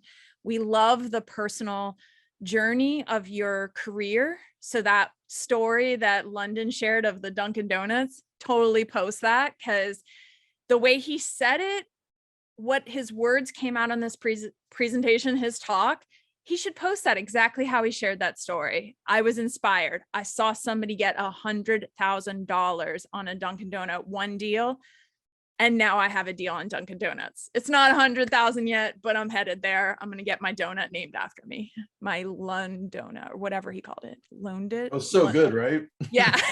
I'm ready to eat a donut. Tristan's like, I'm eating already. I'm just going to snack right in between and hope that somebody names a food after me one day. That's nice. That's awesome. So yeah, the best thing I can tell you about LinkedIn is it's a we energy, not I am amazing, you need to do this. It's we can get something done. We can, if I was able to do this, you can do it too, but kind of a we feeling to it. Does that make sense? Together. It's like we can do it together kind of feeling. Corporate talk, I guess. Is there a cadence as to how often we should be posting to LinkedIn? Because that's where I get stuck. Like, when? How often? Okay, I will say that I have a micro brag, but I think about longevity and sustainability. I actually have my master's degree in sustainability. So I'm thinking, how can you be on any platform and not, for example, we listen to the advice to create content one day a week and film it all, record it all, get it all done. And then that helps your mental health. Because not every day do you feel like filming a video. No, you don't want to be on all the time. It requires different energy. So same thing on LinkedIn. If you can bulk some of your content or some of your repurposing of your posts from other platforms and kind of bulk that together. What I tell people is 2 things. perception is reality. If you have a reality where you are running a busy corporation, but you have all the time in the world to post and be on LinkedIn 24/7 feeling, you might want to slow down your cadence and actually be less available, because that actually increases people wanting to get a hold of you and not perceiving you incorrectly. Does that make sense? Either we think you have a really, really big team and that's not you, or, oh my gosh, that's really that person, and they're posting once a week, and you might actually get more traction and engagement with once a week versus constantly being available to us as if you have no other business happening in the whole world. So pay attention to the perception and the reality of your current audience. And what are you trying to attract? Venture capitalists, even real estate, I tell them, don't post all the time. If we think you're always online on LinkedIn, again, there's other platforms where it's easier to get on stories and quick, and we understand that, but there's some perception on LinkedIn that we think you spend extra time on it. So what are you doing? Are you actually getting back on my contract? Are you actually going to connect me to the mortgage agent you were going to do? I mean, people get a little edgier on LinkedIn, I think, when the perception is reality. Does that make sense? That totally makes sense. I like that. I like what you said, because that's where I fall off. I'm like, okay, am I supposed to be posting as much as I am on TikTok or Instagram or even Facebook? So I love that part of it. Now, how does it change as well? Like when you're saying I love that. First of all, great mindset shift on posting to LinkedIn. But should I be posting more about my business on LinkedIn? Should I still be posting like personal stuff, like what D-Rock said to Jeff, like, hey, also post your family? What does that look like? More clarity just for me personally. What does that look like? I like to think that each post can have a purpose. Each post can do something. It is, I don't know if I'm trying to come up with a good equivalent, but it's the idea that you have the train, you have the engine. Maybe the engine is relatability in this post, and you do want to share some of your personal story. And then the caboose on that story is encouraging people to follow you or listen to your latest podcast. It might not be any type of hard pitch, but just getting people into a funnel or something. It's like converting somebody to do one more thing. Again, when I was listening to Rory, it was this idea that a customer can turn into a customer eventually. They don't have to be somebody who is sold from the first moment they find you on LinkedIn. And having some soft calls to action, that is perfect, because we don't always need to hard pitch everyone, because I believe you should build your LinkedIn profile to sell you. That is more powerful. So you can be almost super relatable, super be the person and share the stories and share your journey and not have to constantly convert people. All you have to do sometimes is get converting people to look at your profile. Say, if you want to get in touch, go check out my profile. And that way that's such a soft call to action, because it doesn't even move somebody to your website. It doesn't create a funnel that is so far away and they won't do it. The amount of people, if you just tell them at the end of your post to point people back to your either your LinkedIn company business page or your personal profile, they're staying on the platform. It's just like saying, link is in my bio, link is in my profile. Do that instead of the link is in the comments. Don't do that. It doesn't move anybody. Make them go get the thing in your profile. That's good. That's like not rocket science. And I never really thought of it in that perspective. Judi, you always do this to me. You always do something to me and make me feel really stupid. No, you're not stupid. But I forgot to mention sustainability. Have your personal hashtag. That's the second thing for visibility. So yes, most of my clients are posting once to twice a week, and that is amazing visibility. I'm getting anywhere from 40 to 50,000 views per post on a client that only has 4,000 followers. So, whoa, yeah, why are we going to post more and more and more when we should leverage the 40,000 views we just got on the last post with over 1,000 likes and comments? That's already conversation. That's already warm leads, and you don't need to constantly post for more conversation if you already have it. It's like jumping off a stage with a microphone and then running onto the next stage, and you never served the audience you just talked to. So to keep the conversation going with the current audience. So sustainability, I'm going to mention, this is my little brag, little back to Gary Vaynerchuk, but I looked up hashtag Gary V on LinkedIn, and I put a challenge for myself to beat his hashtag, and I beat it because I was like, I want to have more followers than hashtag Gary V. And I got it, but here's the thing. So hashtag Fox Rocks is beating out Gary Vaynerchuk. I've got like a little internal fun back and forth with his team on LinkedIn. But what I would say is you can follow people like Gary Vaynerchuk and model after success. That's what I looked at his post. One of my most viral posts that hit 500,000 was modeled after Gary Vaynerchuk, because I just looked at what him and his team were doing. And I said, it's my story. I didn't steal anything from them, but it's like seeing an outline and realizing, you know what, I can plug and chug into the same type of format, and I can create with, again, my own knowledge, every content is inside of that piece, but it's modeled after what I saw Gary Vaynerchuk doing on LinkedIn. So. Well, now I'm on LinkedIn, and I'm looking at my profile, and I'm like, okay, I need to work on a few things now. Judi. The profiles have changed. If you haven't been on LinkedIn in a while, the exciting thing is they launched creator mode, which is LinkedIn acknowledging at the highest level, even from the senior VPs down, that creators exist. The influencer economy is here. It's not going anywhere. They have launched a weekly creator spotlight from the senior VPs of LinkedIn editors. So they create a list of who are they currently spotlighting this week. And creator mode allows you to start that conversation. They recognize the power of hashtags. They're starting to recognize the power of being a content creator and highlighting the content, which is really, really great. Oh, now I'm looking at that too, so I can change it. Jeff, we need to do that. Yeah, well, and you know what? The one place I probably beat you, Tristan, is LinkedIn. That's one place I don't see you very often, and I'm not there as often as I am other platforms, but I'm there consistently every single week, sometimes multiple times a week. But I will say one thing, Judi, I want to bring back to, which is that personal hashtag.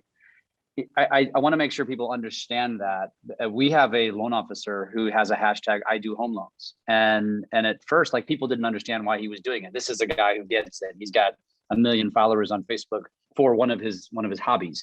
The guy's a big deal in that world, which is tractor pulling, and he brings it back to mortgage, and he's one of the best loan officers in the entire company as a result of that.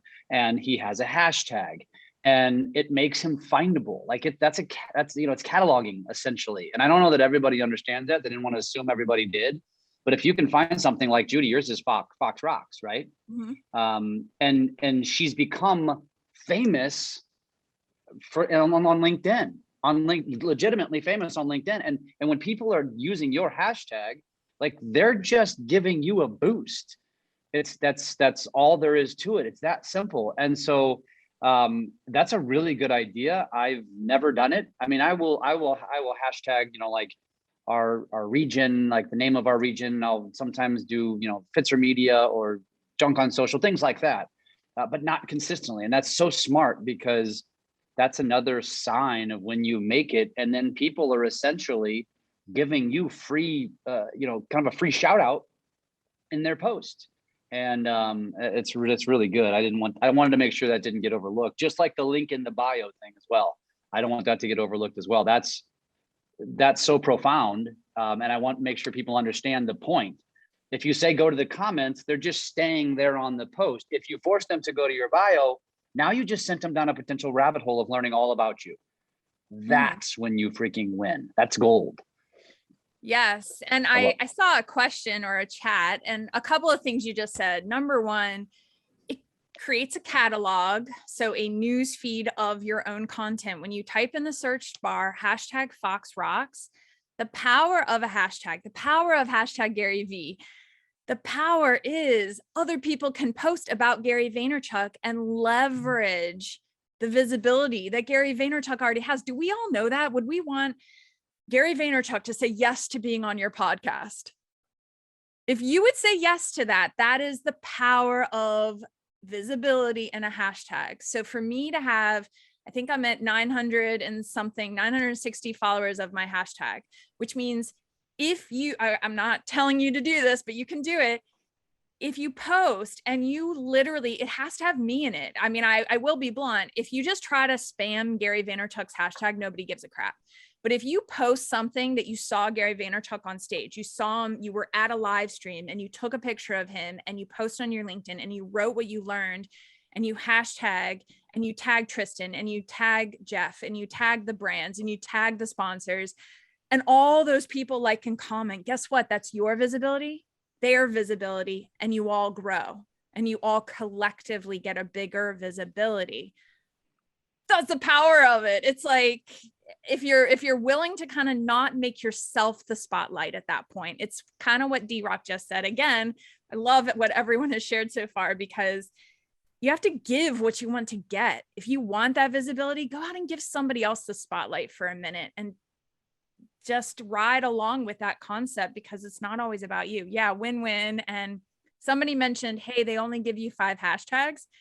LinkedIn doesn't have a lot of hashtags that you're going to use, but you need to be smart about the ones you use. And that is the power of it. Grow one personal hashtag. Super hard to grow 5 all at the same time. Because then the audience is like, I don't know what to do. So I just grew one hashtag, hashtag Fox Rocks, and that's it. So go out and grow your hashtag.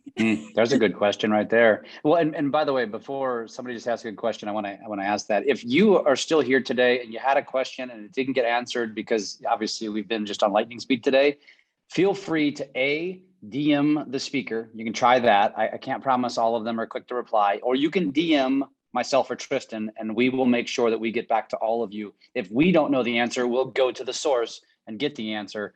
I just wanted to state that. So if anybody doesn't get a question answered because we are on lightning speed, just shoot us a DM, whichever platform you're in. Tristan and I are on all of them. Just actually don't DM Tristan on LinkedIn. He may not see it. Just kidding, Tristan. I won't. unless you do it right now. I'm on because I'm looking at Judi Fox. I'm like, oh, damn it. I need to be on LinkedIn. So somebody just had a good question, and I think you can expand on that, which is, should I use my website as my hashtag? And I think you can take this different places, but what is your opinion on that strategy? Or do you have any kind of side strategies that you would say in addition to that? I think that's a great strategy to start with. If you've already branded that online and people know to type that in, then obviously don't do the .com part, but just use the core part of your name. And my website, I actually forward addresses. So I own Judi Fox, but I also own judifox.rocks, and I own judifoxrocks.com. Like, I own all the versions of whatever you could type in. I think I even own the JUDI version and the JUDY version. So if people are going to spell it wrong, try to own as many things as you can around it. Good point. Very good point.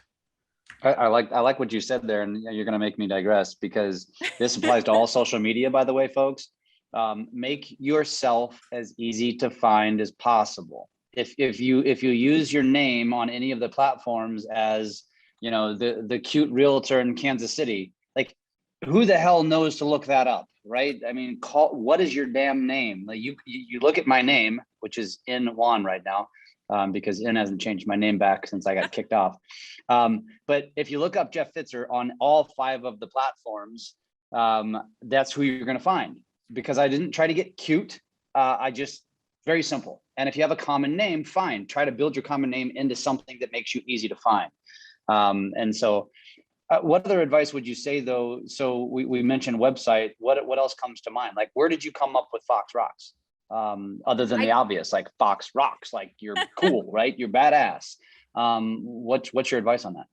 what's powerful about LinkedIn, and I just read this in Pat Flynn's book about, and there's so many people that have this advice out there, but I just recently read it in Pat Flynn's book, which was, you can crowdsource for an opinion. That is leadership. You actually can have the answer that you want for yourself. And then you can either ask them and say, what do you all think? And LinkedIn is great for that. If you want a platform that people like to position their expertise, if they're a branding expert, they might actually show up in your comments because they're going to be like, ooh, this is up my alley. And they get to show up as an expert. Let the people show up as experts in your comments. Give them the platform to be the expert in the comments and give you advice. And that is what I did. And the LinkedIn platform created Fox Rocks. It was the other conversation that happened in the comments was spell it like it sounds, FOXROCKS, because there was a whole argument in my comments of, no, it should be FOXROX. Like, it's so interesting, but if you get a whole bunch of branding experts all in your comments, they'll just take your content and you'll go viral just because they'll go viral with you. That's the power. That's what I see on TikTok. I love that. Love heading to the comments on TikTok because I'm like, who is the top comment and what did they say? Because I bet it's hilarious. And that same thing happens on LinkedIn. You can become the top comment on LinkedIn. And when you surf along with that post, you go everywhere that post goes. So if that post is going to 1 million people, you as the top comment will go to all those people too. So that's awesome. There's a couple questions. There's a couple questions real quick. Is there a certain type of account on LinkedIn? They mentioned the pro account. Is there something that you recommend for people to maximize the platform, or does it matter? I would say get started. It doesn't matter. You can start with a free account. I did. I got started in 2009 and I had free all the way up until 2019. I think I paid for it off and on for different jobs I had. If I had sales navigator, because I was with a sales team and business development, but I was with a company doing that. Does that make sense? For myself, I only just started paying for it for myself in 2019. Awesome. Good advice. Free Good all advice. the way. You can do a lot with free on LinkedIn. The other thing I was going to mention. Oh, what were you going to say? What other question? No. Go ahead. Go. You do that, and I'll ask the question. Oh no, I was going to say the featured section has turned into the most powerful part of LinkedIn in the sense that we all think of Instagram and go to my link in my bio, or TikTok, go to my link in my bio. Yeah. So the featured is the equivalent. But instead of just getting a link, you get pictures of what they're about to click on, and they're featured in these thumbnails.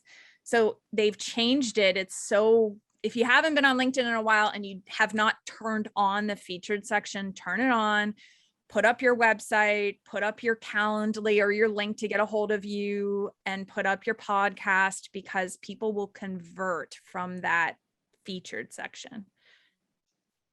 I love it. I love it. I took notes on that right now. So Judi, thank you for that question. 2 different questions. Do you recommend posting every detail of one's career history on LinkedIn? Is that something that we should do? I always have a fun tagline for LinkedIn. I say, LinkedIn, we're here for your whole career. We want to know all, like the fact that I was a chemical engineer, the fact that I have my master's, I've worked with Rolls-Royce, I've worked with Tesla, I've worked with all these brands and companies in my past.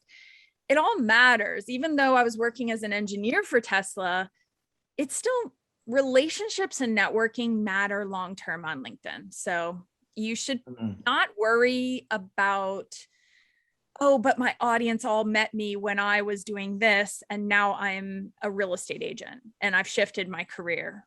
LinkedIn, we're here for your whole career. We can hold in our minds the concept that you're going to change and potentially have 7 careers over your whole lifetime. So. Whoa.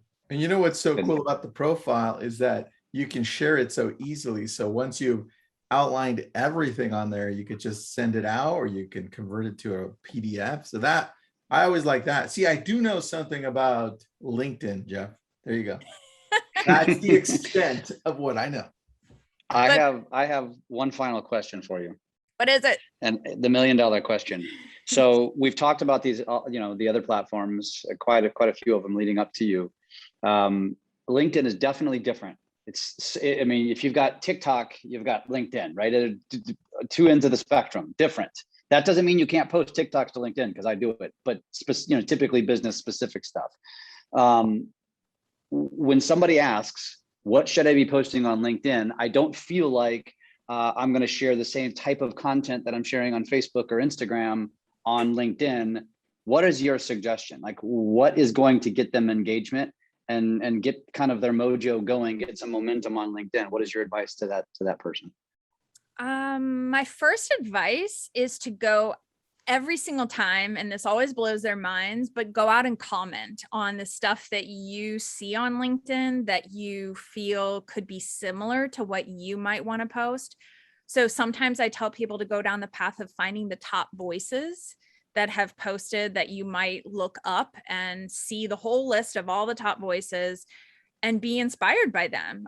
There's a woman that I followed her journey, Hannah Hussman. She's the Philadelphia Eagles mental health coach.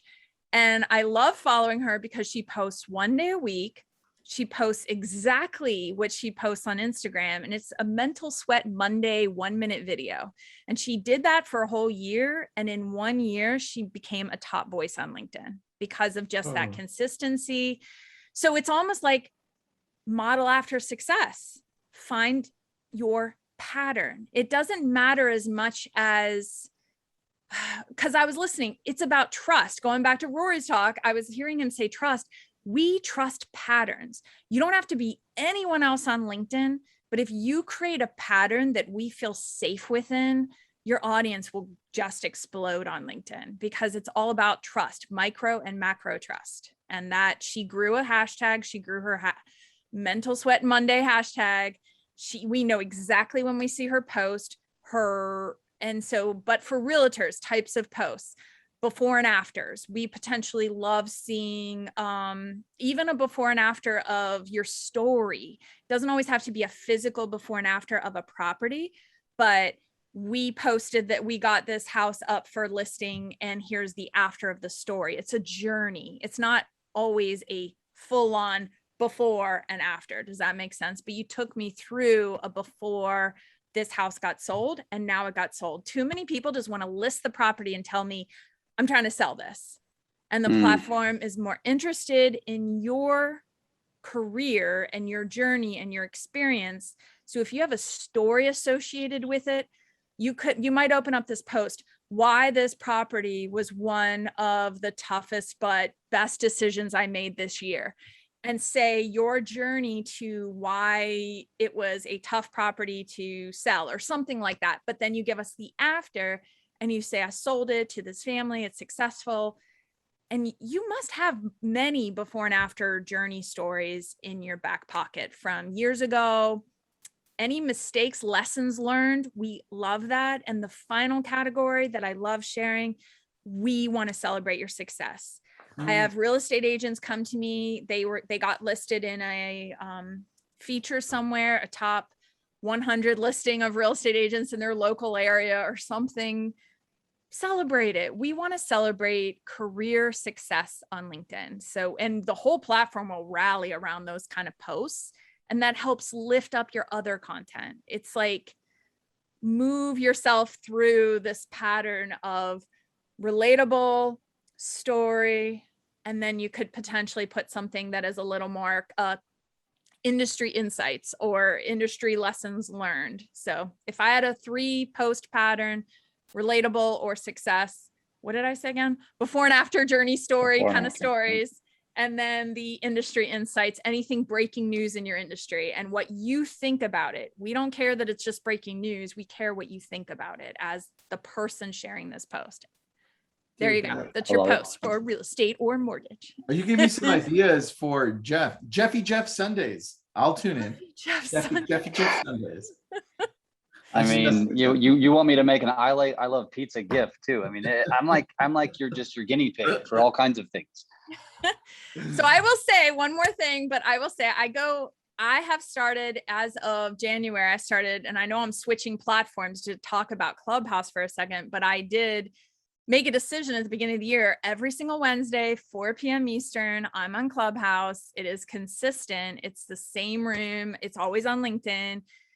And I just looked at my numbers. That pattern 50x'd my business.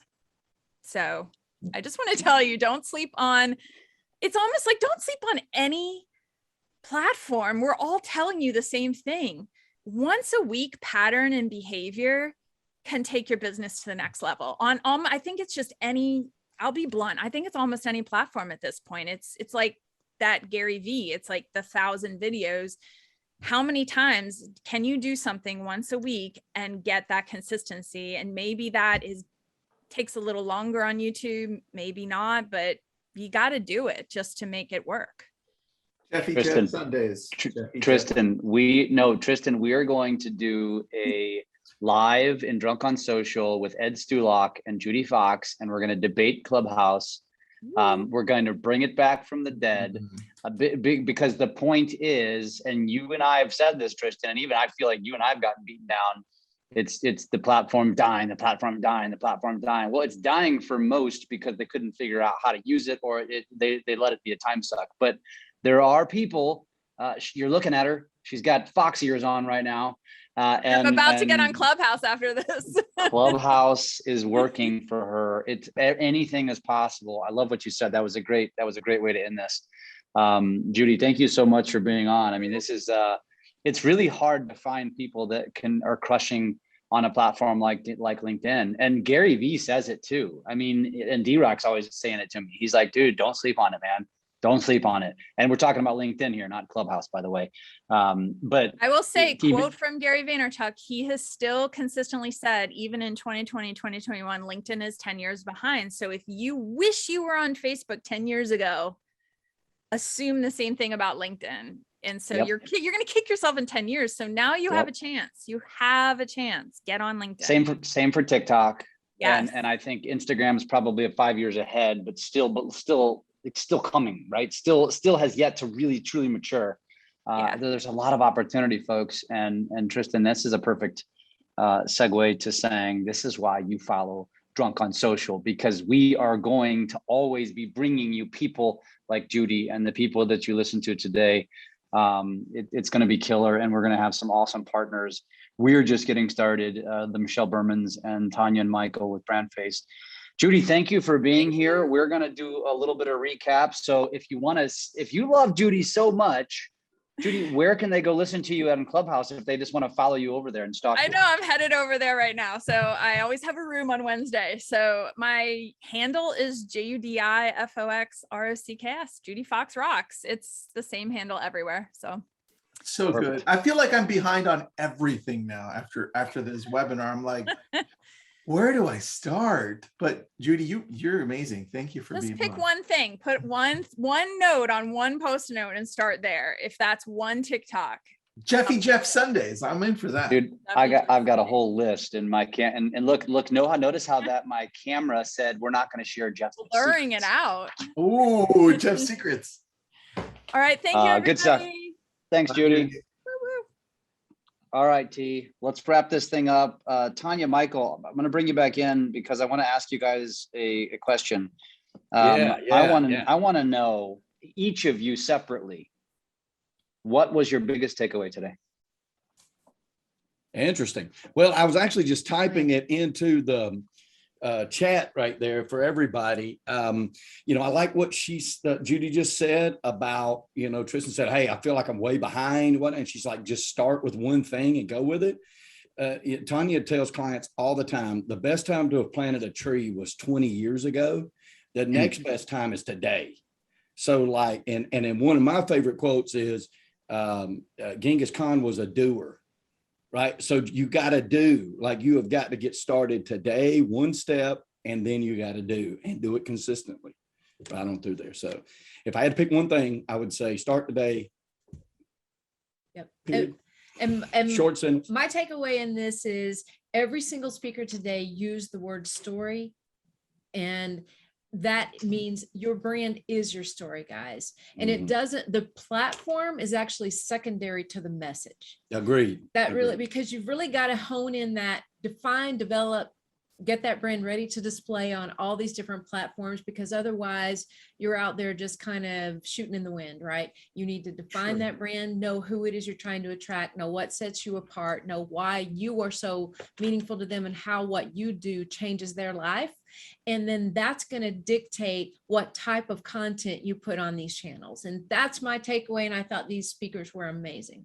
I did too. That's very true. Everybody that's still tuning in here, let us know what your takeaway was just on the chat. I want to see it because I'm mixed between a couple of things here. Jeff, here's what my big takeaway was. And that was, yeah, because I took notes on everyone.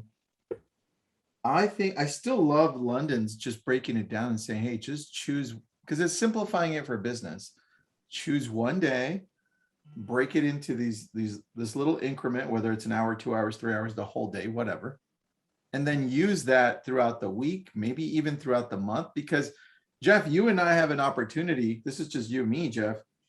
100 videos in 1 month, we could totally do that. But but have we? Right? Probably not. I mean, it's about time. It's about time Yeah. you and I level this thing up. And dude, I'm down with that. I think that to me was the biggest one. And then the other one was, it was D-Rock who said, how many followers do you have? Now think about that live. Right? I'm like, oh, I Love knew That was one of my favorites too. Say it again. Say it again. that was amazing. Let's say you have people worry. It's like, I only have 1,000 followers, right? Imagine that inside of a room, right? Yeah. Mhm. That's the potential. I thought that was amazing. We have some great comments coming in. LinkedIn is 10 years behind. Choose one day a week for social. Exploit your uniqueness to tell your story, right, Rory? Great one. Respect the audience you have. Yeah, that's what we were talking about here. Every platform is equally important. Yes, the D-Rock, that was good. Also, decide where you want to tell your story. Man, I think that's beautiful, right? Yes. We overthink that all the time. Use your shorter presentations. Still here. Thanks, Brian. Appreciate you. Talking one-on-one. Oh, I forgot about that. At the very beginning, Brandon Kane said, Social media is 1-to-1, not 1-to-1. 1-to-many. I need a shirt. Yes. Yeah, that's a shirt, man. It is. Yes. Don't address hi Yes. everyone. It's like, hi. Let's Yeah. let's have some Well, coffee together actually- this morning. Actually, don't address anyone when you start your video. Give them some Good point. intrigue. Don't address anyone. That's the point, I think. And I think that's the biggest thing. But talk like you're talking to one person, because the person that's listening is probably by themselves. And so it will feel warmer. There's no doubt. That's massive. I liked also virality should only come if you make good shit. Honestly, that was probably the best one. Like, people expect to get virality and then they're putting out crap, right? Right. It's like, when am I going to go viral? It's a consistency of putting amazing value on. Somebody just asked a question. Is there something I can use to automate some of my posting? Right. So I'm just going to throw it on there for you. Jeff and I do have something for you. It's called SocialCoach, where we actually do that. We teamed up with a company who created an app. There it is. Sign up. It's pretty awesome. We're going to continually add to it, and also group coach when it comes to this. But what else? That's important. Let me mention that, Tristan. So when you sign up for SocialCoach, which is daily done for you content, we create it for you or give you ideas, one of the two. And you can post them out through the app to Facebook, Instagram, LinkedIn, and Twitter. It connects to 4 different apps. You can even take the images and slap your logo through the app. Everything's done within the app. You get a prompt every day, pokes you, say, hey, don't forget to post. Here it is. We are including group coaching, and the first coaching call is going to be the 27th, I believe. Is that correct? I know that In is sitting back there. Our 27th is a Friday. Yep, that's the one. Yep. 8:30 Pacific, 10:30 Central. Tristan and I will both be on, and then we're going to start alternating every month. But this is going to be something you get with the app. The cost for that app, it's $99 for the first month, $149 every month thereafter, and it comes with literally. I think we guarantee 5 posts a week, but I think Tristan, we average seven days a week of content. And then also you have access to a library, and it can be done so you can access anything at any time and go bring it back in, even if you don't want to do it every day. It's a really cool app. Tristan and I are not partnering with these platforms if it's not something we wouldn't use ourselves. BrandFace, perfect example. Honestly, we've been friends for a few years now, and it was just until this last year that I was like, damn, I need them, and that's another reason why they're a partner. And Michelle Berman, same thing. Like I didn't realize the power of the connections of Instagram, and I wasn't doing it well, and until I met Michelle, and I was like, damn, I've been missing this. And so listen, folks, I realize you're not going to go out tomorrow and sign up for all this stuff. That's not any expectation. You can just follow us, and you're going to just get value. That's okay. Yeah. But we are partnering with companies to find solutions for those of you that want to take it a step further. If you just want the free value, it'll never end. That'll go on in perpetuity. If you know Tristan or I, that's never going to stop. But if you want something to go to a next level, that's going to be there for you as well. So, Tristan, that's my little rant. I love that. And I also put our Instagram handles. I know BrandFace put theirs on as well there. I put yours up, Jeff, as well. So follow us there. Any questions you have, feel free to reach out to us. And this is the first Social Genius event. We're already planning part 2, and that should be amazing as well. We're already lining up some of those. Let's also tease that we're going to do a live event. So we're going to do number 2 will be virtual. Number 3 will be live. It'll probably be next fall or winter. So it'll be over a year from now. But we're going to do a live event, and some of these people you saw today will be there. And so just take today and multiply it by about 5 to 10, and it's going to be pretty mind blowing. Not to mention there'll just be a bunch of like-minded people there, and so that's going to be a lot of fun. We're gonna roll this out slowly, but the key is go follow Drunk on Social on all the platforms. The Facebook group is kind of our mothership. So go follow there. There's a lot of great stuff. You see Tonya and Michael posting every single day, and they're just bringing value. The same for Michelle and several others. So, and by the way, we're going to bring some of these people back into that group. What I said about Judi and Stulak, it's on this secret list here. So we are going to do that. That's funny, man. It's cool. That's a cool filter on my phone. How it does. I love that. I mean, Jeffy Jeff Sundays. Is Jeffy Jeff Sundays on the secret list? Jeffy Jeff Sundays. Jeffy Jeff Awesome, Sundays. man. I'm gonna be well, looking. Guys. Thank you for being on. Tristan, do you have any parting thought? First of all, Tonya, Michael, thank you so much for being here. Thank you for writing out the entire day with us. Hopefully, you guys also gain a lot from this. I knew every I was time. Every single time. Every time. I love it. We appreciate you guys. Yep, that's for sure. The truth. That's the truth. I'm excited and next time, I promise. I promise I'll have better internet next time. The whole time. You had good terrible stuff. internet? I didn't know that. In the beginning. Tristan, you are the godfather of social media as it relates to Facebook groups and real estate. So you give us your parting thoughts and wrap this thing up. I think it's finding the time for creating the content through the niches, understanding that this is a relationship business as well on social, and just creating that trust digitally, man. I'm just regurgitating everything that I heard today that we already kind of know. In some cases, we did learn strategies that we can use, but the fact is you just have to be consistent over a longer period of time than you think. And then that'll bring you the success you want, because like D-Rock said, it's not even, 500 people in a room. That's a lot of people. So that's how I feel, man. How about you? Yeah, I took notes. I interview a lot of people, and I don't often take a lot of notes. And I knew today was going to be mind blowing. I tell you what I do want.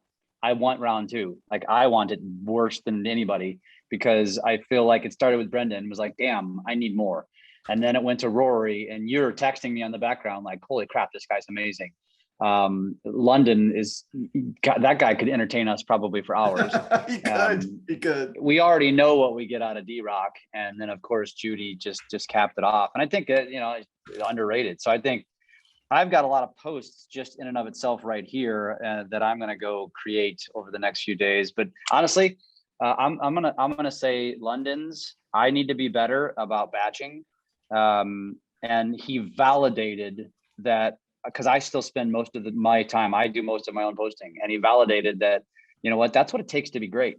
And if you really want to be great, you got to put the time in. You got to put the effort in. I've seen people comment, social media is a full-time job. Yeah, I mean, it's a lot of time job. It's not a full-time job. I have a full-time job, and that's what feeds my full-time job and has taken my business 5x.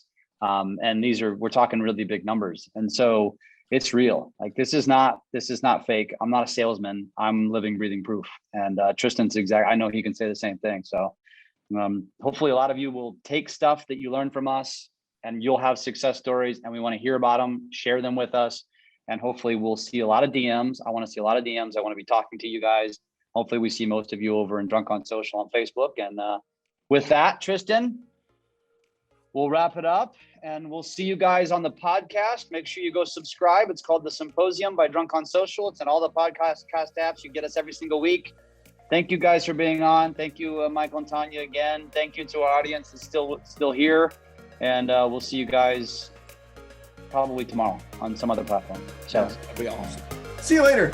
Bye, guys. Bye, guys.